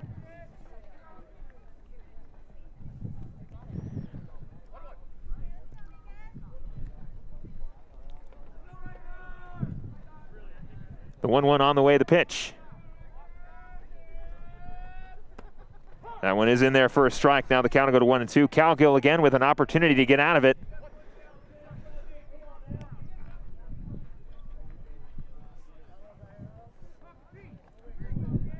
Calgill, the 1-2. The pitch. Got him. Marauders finally get out of a nightmare fourth inning. 4 hits on 4 runs. 10-0, Coconino leads. We'll head to the bottom of the fourth.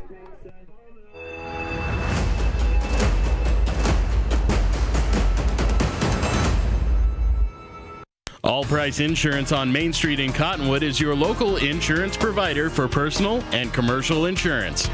Call and compare 23 insurance companies for home, health, auto, RV, motorcycle, boat, or ATV. Specialty insurance and insurance bonds are no problem at All Price Insurance. Call or visit All Price Insurance today.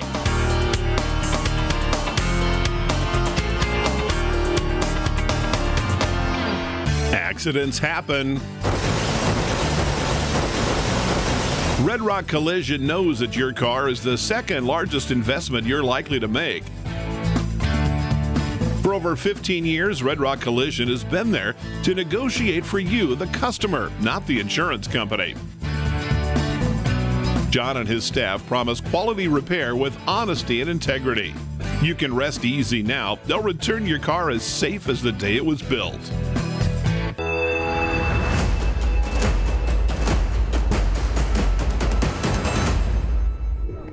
Ben Balo, Jan Alvarez, and Trey Peters, the 1-2-3 for the Marauders as they continue to face Adrian Marquez. Marquez pitching well so far, has yet to give up a base hit through almost 4 innings so far, and we'll see if the sophomore pitcher can continue his success against this Marauder offense. 10-0, Coconino leading here in the bottom of the 4th inning. The Marauders do have somebody warming up. It looks like that is Ryan Schamberger, so Hunter Cogill coming in relief. Finally gets the Marauders out of the inning, getting the strikeout. And now Ben Balo will look for his first base hit, lined out in the 1st inning. Marquez, 4 strikeouts so far. Marauders hitless. First pitch on the way to Balo here in the bottom of the 4th inning. The offering from Marquez is in for a strike.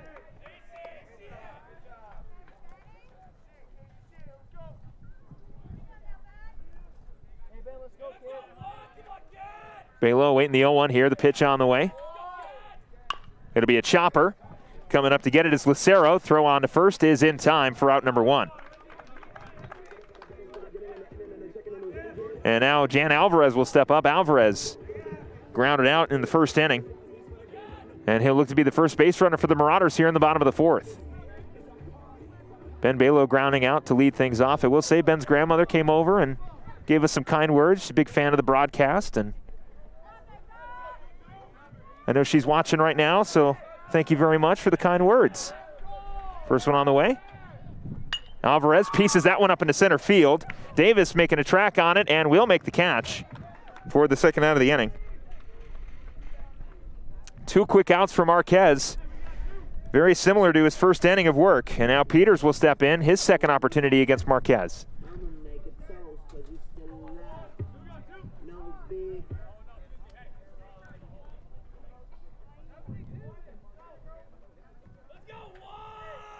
First one on the way here to Peters. The pitch from Marquez. Off speed. Runs on the inside corner. It will hit Peters, so he'll get on. So the first base runner for the Marauders is a hit by pitch. As now we will see Zach Harrison. Harrison, a strikeout victim in the 2nd inning.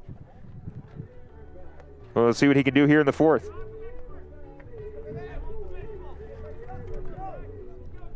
Schamberger waiting on deck. And actually, there's Ryan Lindsay who was warming up. Schamberger wears 24. Lindsay wears 23. Zach Harrison will step in. Runner over at first, that's Trey Peters. First one on the way. It is in there for a strike.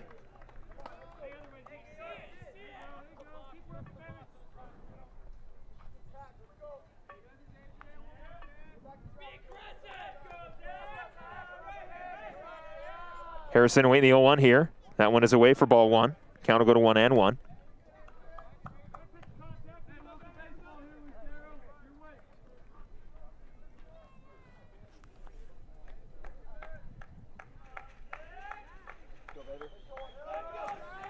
So now on the 1-1 here, the pitch to Harrison is fouled off. The count will go to 1-2.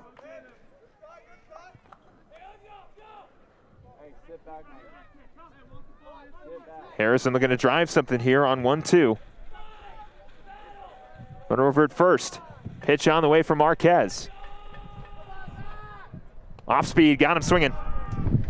That'll do it here in the fourth. A four-batter inning for Adrian Marquez. We head to the top of the fifth. The Marauders, a big hole to climb out of, 10-0. We'll be back.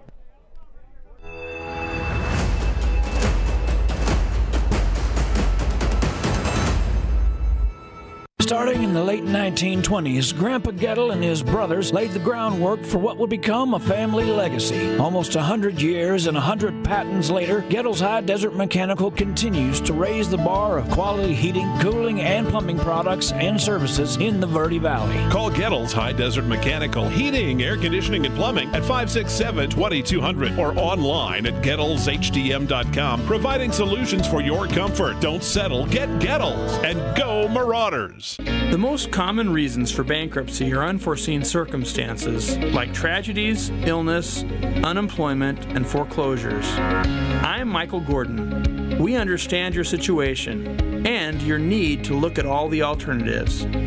Call Gordon & Gordon for a free, non-judgmental bankruptcy or foreclosure consultation. Ask about zero-down bankruptcy options. Gordon & Gordon, attorneys at law. Trust well placed.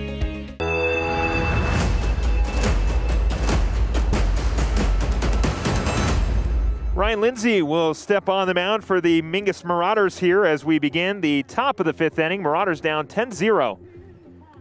And they're running out of time to try to tack on a few runs. Lindsay coming into this game, 3 2/3 innings pitched, 7 earned runs, 8 hits, and 3 strikeouts on just a handful of appearances. That's only 2 for Lindsay. So Lindsay looking to make quick work of the Coconino Panthers here in the top of the fifth inning, something that Trey Peters and Hunter Cogill could not do. So we'll see if Lindsay can change the luck of the Marauder pitchers here tonight. Meanwhile, the Coconino Panthers, they'd like to tack on a few more runs and wrap this thing up in the bottom half of the fifth. So only time will tell. Hopefully Mingus can tack on a few more and keep this game going and give themselves an opportunity at probably one of the biggest comebacks they've had all season. So we'll see what happens as Tanner Johnson strides in. Johnson 0 for 3 so far. Strikeout, ground out, and a ground out as well. So he'll step in here in the fifth inning to face Ryan Lindsay.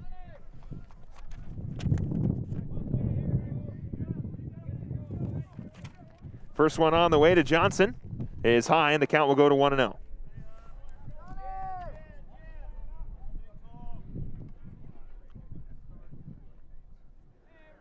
A 1-0 count here to Johnson. Pitch on the way is in for a strike. Lindsay, fastball inside. The count will go to 1-1. We did see Ryan Lindsay in a relief appearance not too long ago here at home as he gives the 1-1 offering. It's going to be a ground ball. Balo trying to field it off the hop. Trying not let him eat it up. Throw on to first, not in time. Tough on those ground balls sometimes here at Patterson Field. Balo did a good job of keeping it in front of him, though.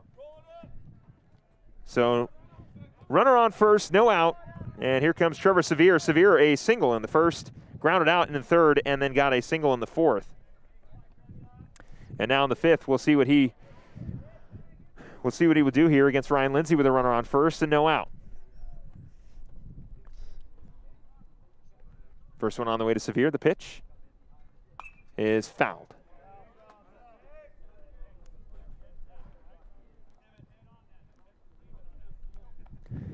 Emmett Smith behind the plate for the Marauders.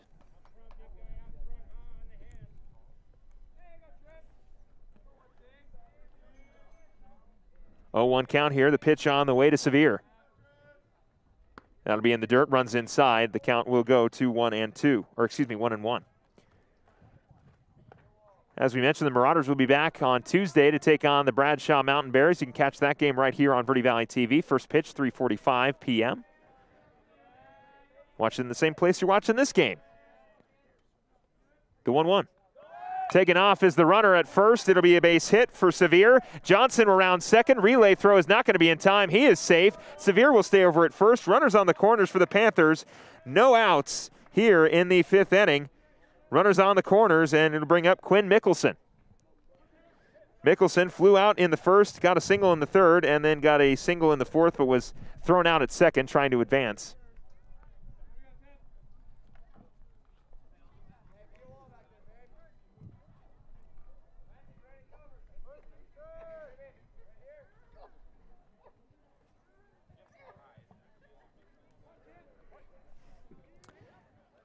So 2 on and no outs. First one on the way to Mickelson, the pitch. That one will go for a ball. So Sevier will take off to second. No throw from Smith. Count will go to 1-0. Double play taken away here, so Lindsay will work out of the stretch, or the full windup, the 1-0. Off speed, nice pitch from Ryan Lindsay. Count will go to 1-1.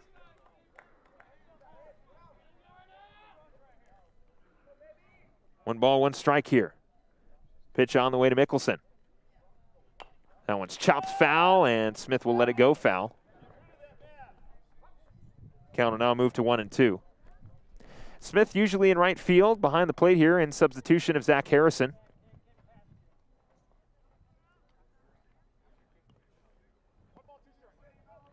Smith also a football player, making the transition here to baseball. A lot of dual athletes out on the field. Pretty sure there's a lot on Coconino's side as well. The 1-2 here to Mickelson is fouled off. Harrison, the quarterback for the football team. Smith playing on the defensive end. And then, of course, Jonathan Sanchez, the wide receiver. Of course, Sanchez will not be with the team next season. He graduates this year. 1-2 here to Mickelson. The pitch from Lindsay. Ground ball right up the middle. It's going to be a base hit. Coming in and scoring is Johnson. Sevier will round third. He will score easily. It'll be an RBI single for Mickelson. 2 will come around. 12-0 our lead, or Coconino's lead. And now Dylan Davis will step in. We'll get a substitution here.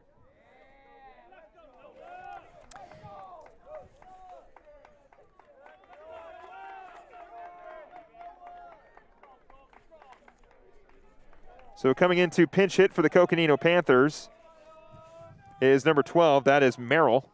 Merrill's first opportunity here as he subs in for Davis.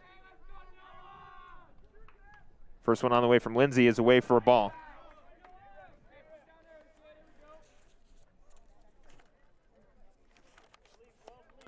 That is Noah Merrill at the plate. Second offering is away for a ball. The count will now go to 2-0. Merrill on the season is looking for his first base hit. That one's in the dirt, gets past Smith.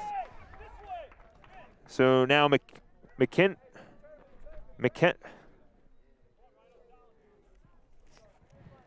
will go over to second.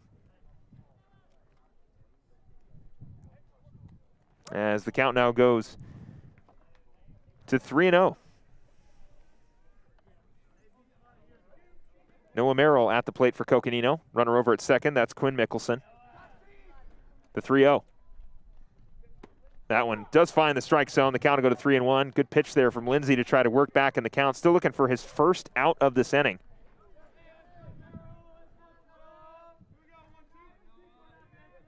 The 3-1 to Merrill, the pitch. In there for another strike. The count will go to 3-2. So Lindsay still looking for out number 1. His offering to Merrill on 3-2. That's in the dirt. It'll be a walk.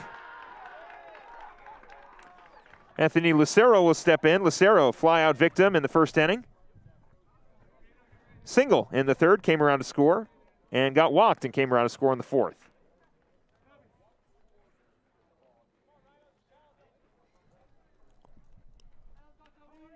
Runners over at second and first, no outs for the Mingus Marauders. First one on the way, it's high. Count will go to 1-0 to Anthony Lucero, the second baseman. Marquez waiting on deck. The 1-0. That one's fouled. The count will go to 1-1.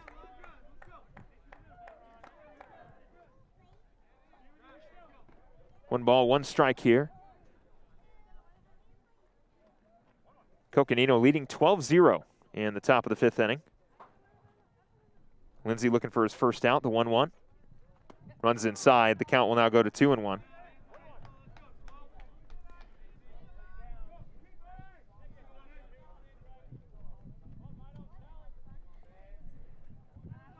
Lindsay, the 2-1 to Lucero. The pitch is in the dirt.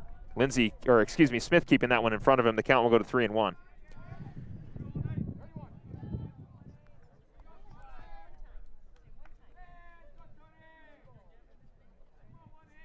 So here on 3-1, the offering to Lucero, the pitch.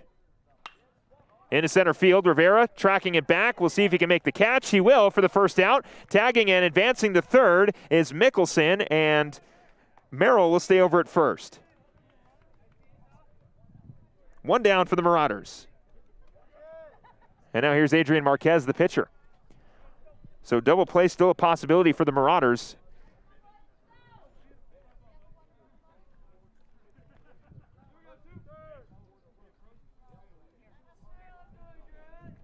Adrian Marquez popped up in the second, got a double in the third, and was hit by a pitch in the fourth.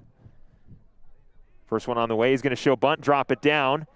Lindsay's going to go two first, get the easy out. It is dug out by Trey Peters. Two down for the Marauders, but Mickelson does come in and score. 13-0 goes the Coconino lead.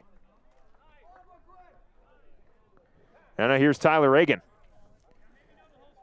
Reagan is single in the second, was out on advancing, trying to take off to second in the second inning.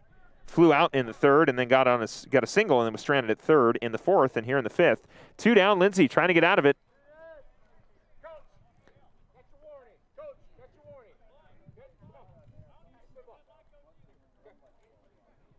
So warnings issued here to both coaches.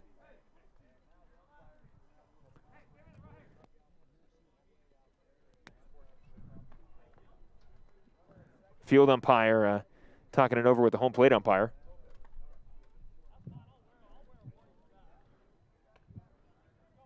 Ryan Lindsay staying warm, trying to throw the ball here to Alvarez.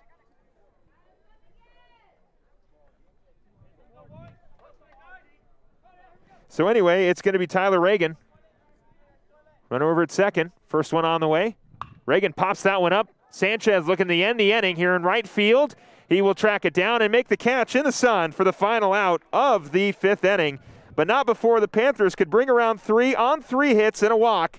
We'll head to the fifth. The Marauders have 3 outs to try to make something happen.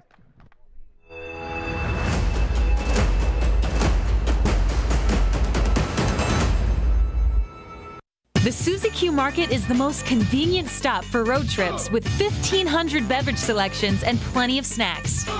And save on fuel with the Marathon Make It Count reward program. The Suzy Q drive-thru window is the most convenient way to stop for those essentials on the way home. Road trips start here with something for everyone. At Suzy Q. Shop local first, always. Go Marauders! Lawler Construction has been a premier local builder of custom residential and commercial projects for 36 years. Using green construction methods, Lawler Construction builds efficiency into every custom design. Lawler Construction is a certified Energy Star builder. For examples, visit LawlerConstructionAZ.com. They thank you for your business confidence and continued referrals. Lawler Construction, a proud supporter of baseball and softball at all levels. Look for Lawler Construction homes at Mountain Gate and Clarkdale this summer.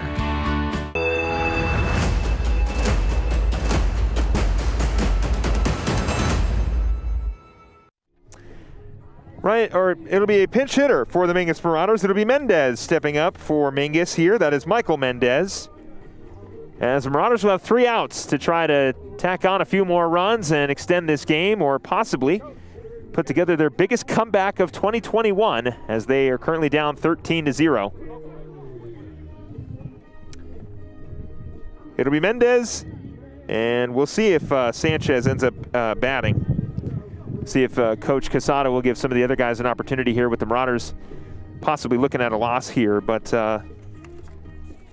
Michael Mendez, the senior, is looking for his first base hit of the season. And we'll see if he can find it against Marquez. Marauders have yet to get a hit off of Marquez.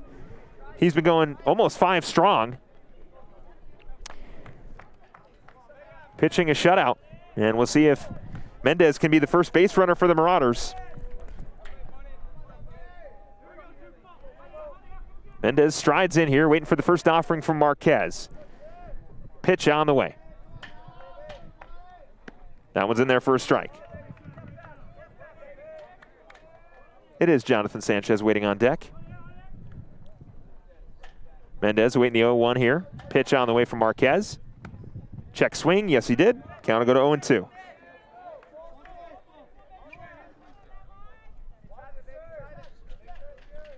Marquez, the 0-2 to Mendez. The pitch, fouled off. Mendez staying alive. Fouling that one off. He will see a 4th pitch here from Marquez.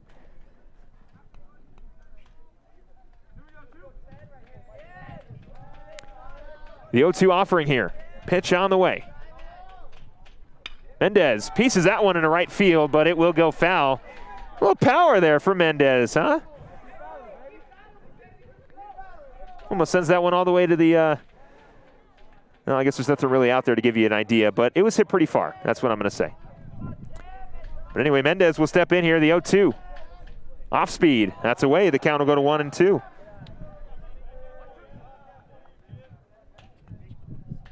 So Mendez looking for a base hit. Small battles here, the 1-2, the pitch.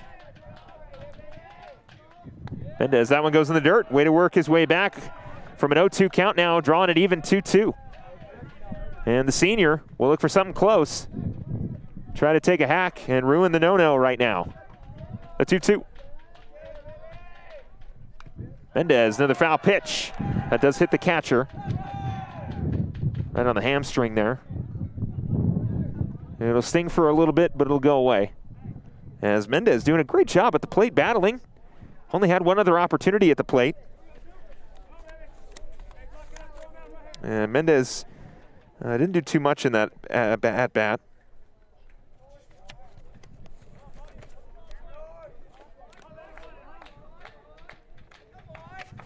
But here, making the most of his opportunity. 2-2 count. The leadoff hitter looking to get on for the Marauders. The pitch on 2-2 from Marquez. Off speed, got him looking. It'll be another strikeout, 1 down as Jonathan Sanchez will stride in.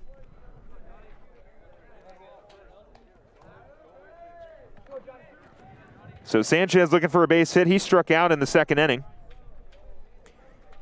A part of 6 strikeouts so far for Marquez. First offering, pitch on the way to Sanchez. Sanchez gets a piece of that one, swinging first pitch, but it will go foul.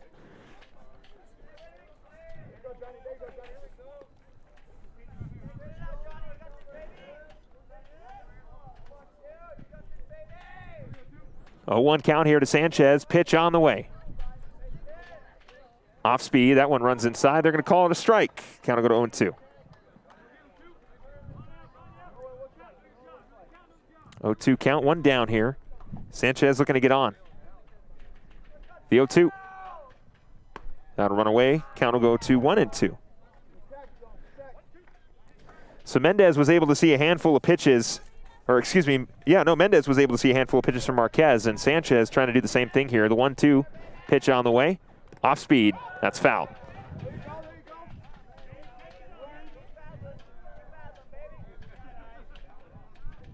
Sanchez battling at the plate.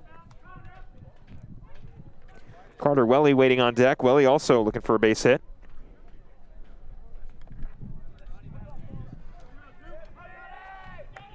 Sanchez awaiting the 1-2 here. The pitch on the way. Off speed again. Sanchez into left field. It'll fall to be the first base hit for the Marauders. They've got their first base runner of the 5th inning, and here comes Carter Welly.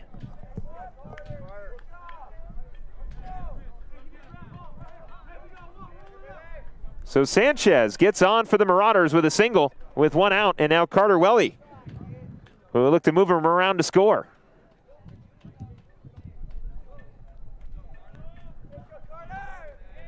First one on the way to Welly. The pitch is away for a ball. Well, you got rid of the no-hitter, and now you need to get rid of the shutout, and Sanchez on first is a good start.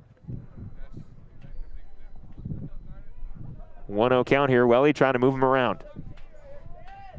Pitch on the way. Welly, chopper. That's a ground ball to Lucero. Lucero unable to field it cleanly at second, and Welly's on. And now it'll be Isaiah Godina. Godina now with a runner on second. See if the Marauders can finally get to Marquez. Back-to-back base hits. Godina looking to extend it. Anthony Rivera waiting on deck.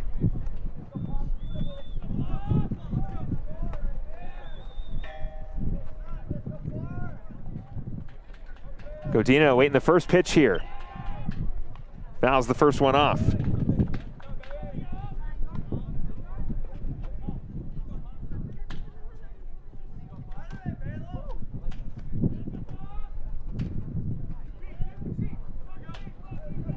Oh, 1 count here to Godina.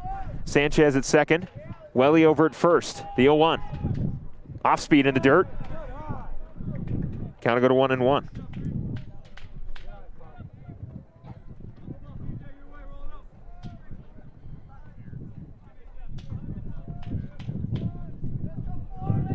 One count, pitch on the way. That'll be popped up, but it will go foul. No one's going to track that one down. Count will go to 1-2 here.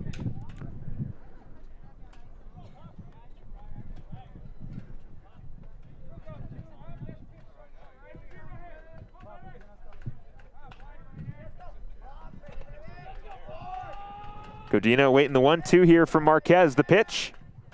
Off speed. Going to be a ground ball to third, picked up by Sevier. Throw on to second, throw on to first is not in time. So Godina gets on. Sanchez will go to third. The runner is out at second. That's Welly. And 2 down now as Godina gets on, and we'll see Anthony Rivera step up.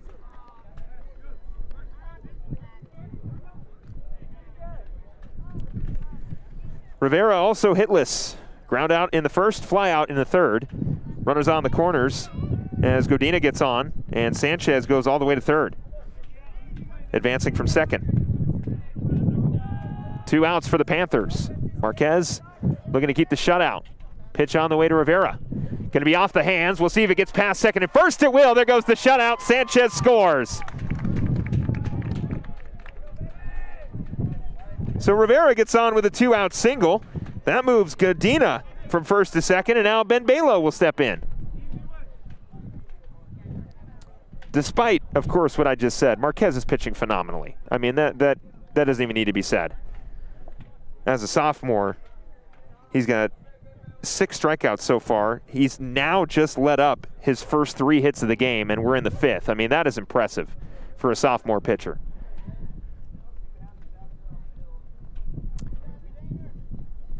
And of course, the Marauders, possibility of too little too late here, but not a bad start. Jonathan Sanchez comes in and scores.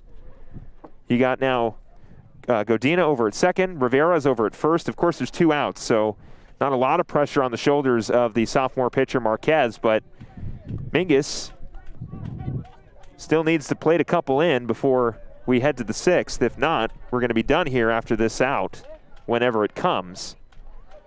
But Balo looking to extend the inning. And he's got an opportunity here with runners on second and first. And 2 outs. Jan Alvarez waiting on deck. Balo awaiting the first offering. Pitch on the way. Balo takes the first one low for a ball.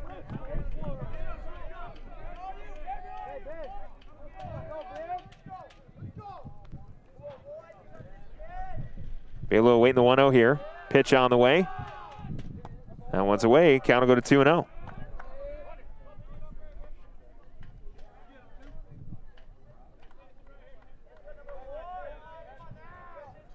Two-0 count. Runners on second and first. 2 down. The pitch. That'll be in the dirt. Blocked in front by the Coconino catcher. Anya doing a great job of keeping that ball in front of him. And now a 3-0 count to Ben Balo with Jan Alvarez on deck.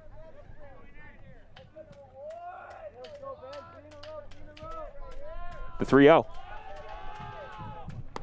That's in there for a strike, and now Balo's got to go chase his bat. He thought it was a walk. Probably one of the more embarrassing things that can happen to you while you're playing baseball, but Balo will have to stride in here with 3-1. We'll see if he can be the difference maker here. Going to have to protect on 3-1. Pitch on the way. Back-to-back strikes, and Balo's got to chase his bat one more time. There we go. Ben's got his bat back. 3-2 goes the count. So Marquez looking for the victory. Balo looking to extend the 5th inning. 3 balls, 2 strikes. The payoff pitch with 2 outs. Popped up and foul.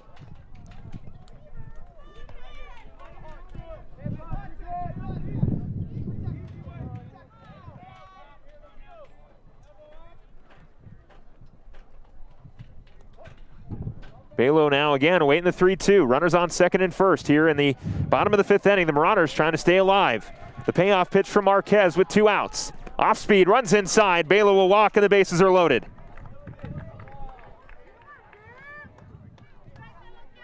And now Jan Alvarez will stride in with 2 outs.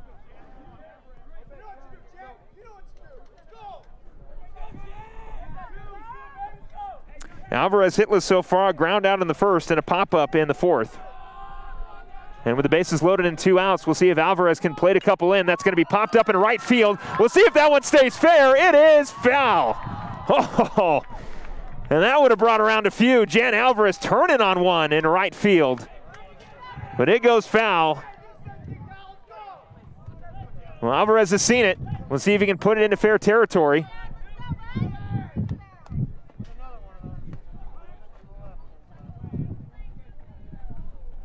Oh, 1 count here.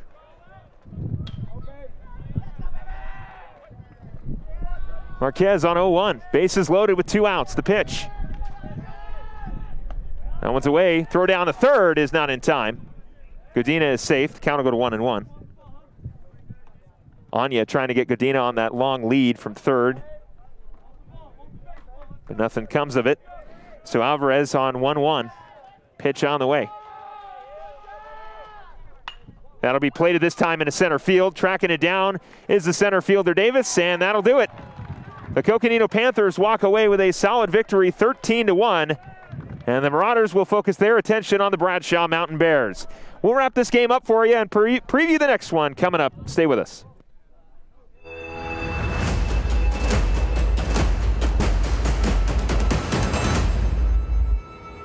From the Glen Canyon Dam to the corner sidewalks, Salt River Materials Group, Phoenix Cement, has helped build Arizona and the Southwest since 1959. Much like the products they provide, Salt River Materials Group, Phoenix Cement, has a strong sense of community and contributes to it in meaningful ways. Phoenix Cement is considered a premier employer and community supporter and would like to thank their friendly neighbors for 6 decades of continued support. Think harder, think concrete. The mouth is the gateway to the digestive system. Studies indicate a correlation between oral health and full body health. Regular cleanings and checkups can help protect you. New patients are welcome at Arizona Smile Designers in Cottonwood. There's a full smile worth of services all offered under one roof. Whitening and cosmetic to implants and smile reconstruction. Find out more or request an appointment online at azsmiledesigners.com.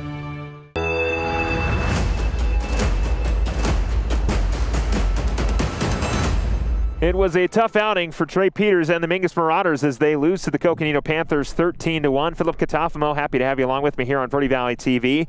The Coconino Panthers will head on the road to take on Lee Williams in a solid outing from their sophomore pitcher, Adrian Marquez. 5 innings pitched, 3 hits allowed, and all of them coming in the bottom of the 5th inning. 1 earned run and 6 strikeouts. A phenomenal outing for the sophomore pitcher. I know Coach Sweats has got to be very, very happy about that one. As for the Mingus Marauders, well, as I said, they will head out on the road to take on the Bradshaw Mountain Bears, but not before they head home here on Tuesday, I should say that. So we'll have that game for you.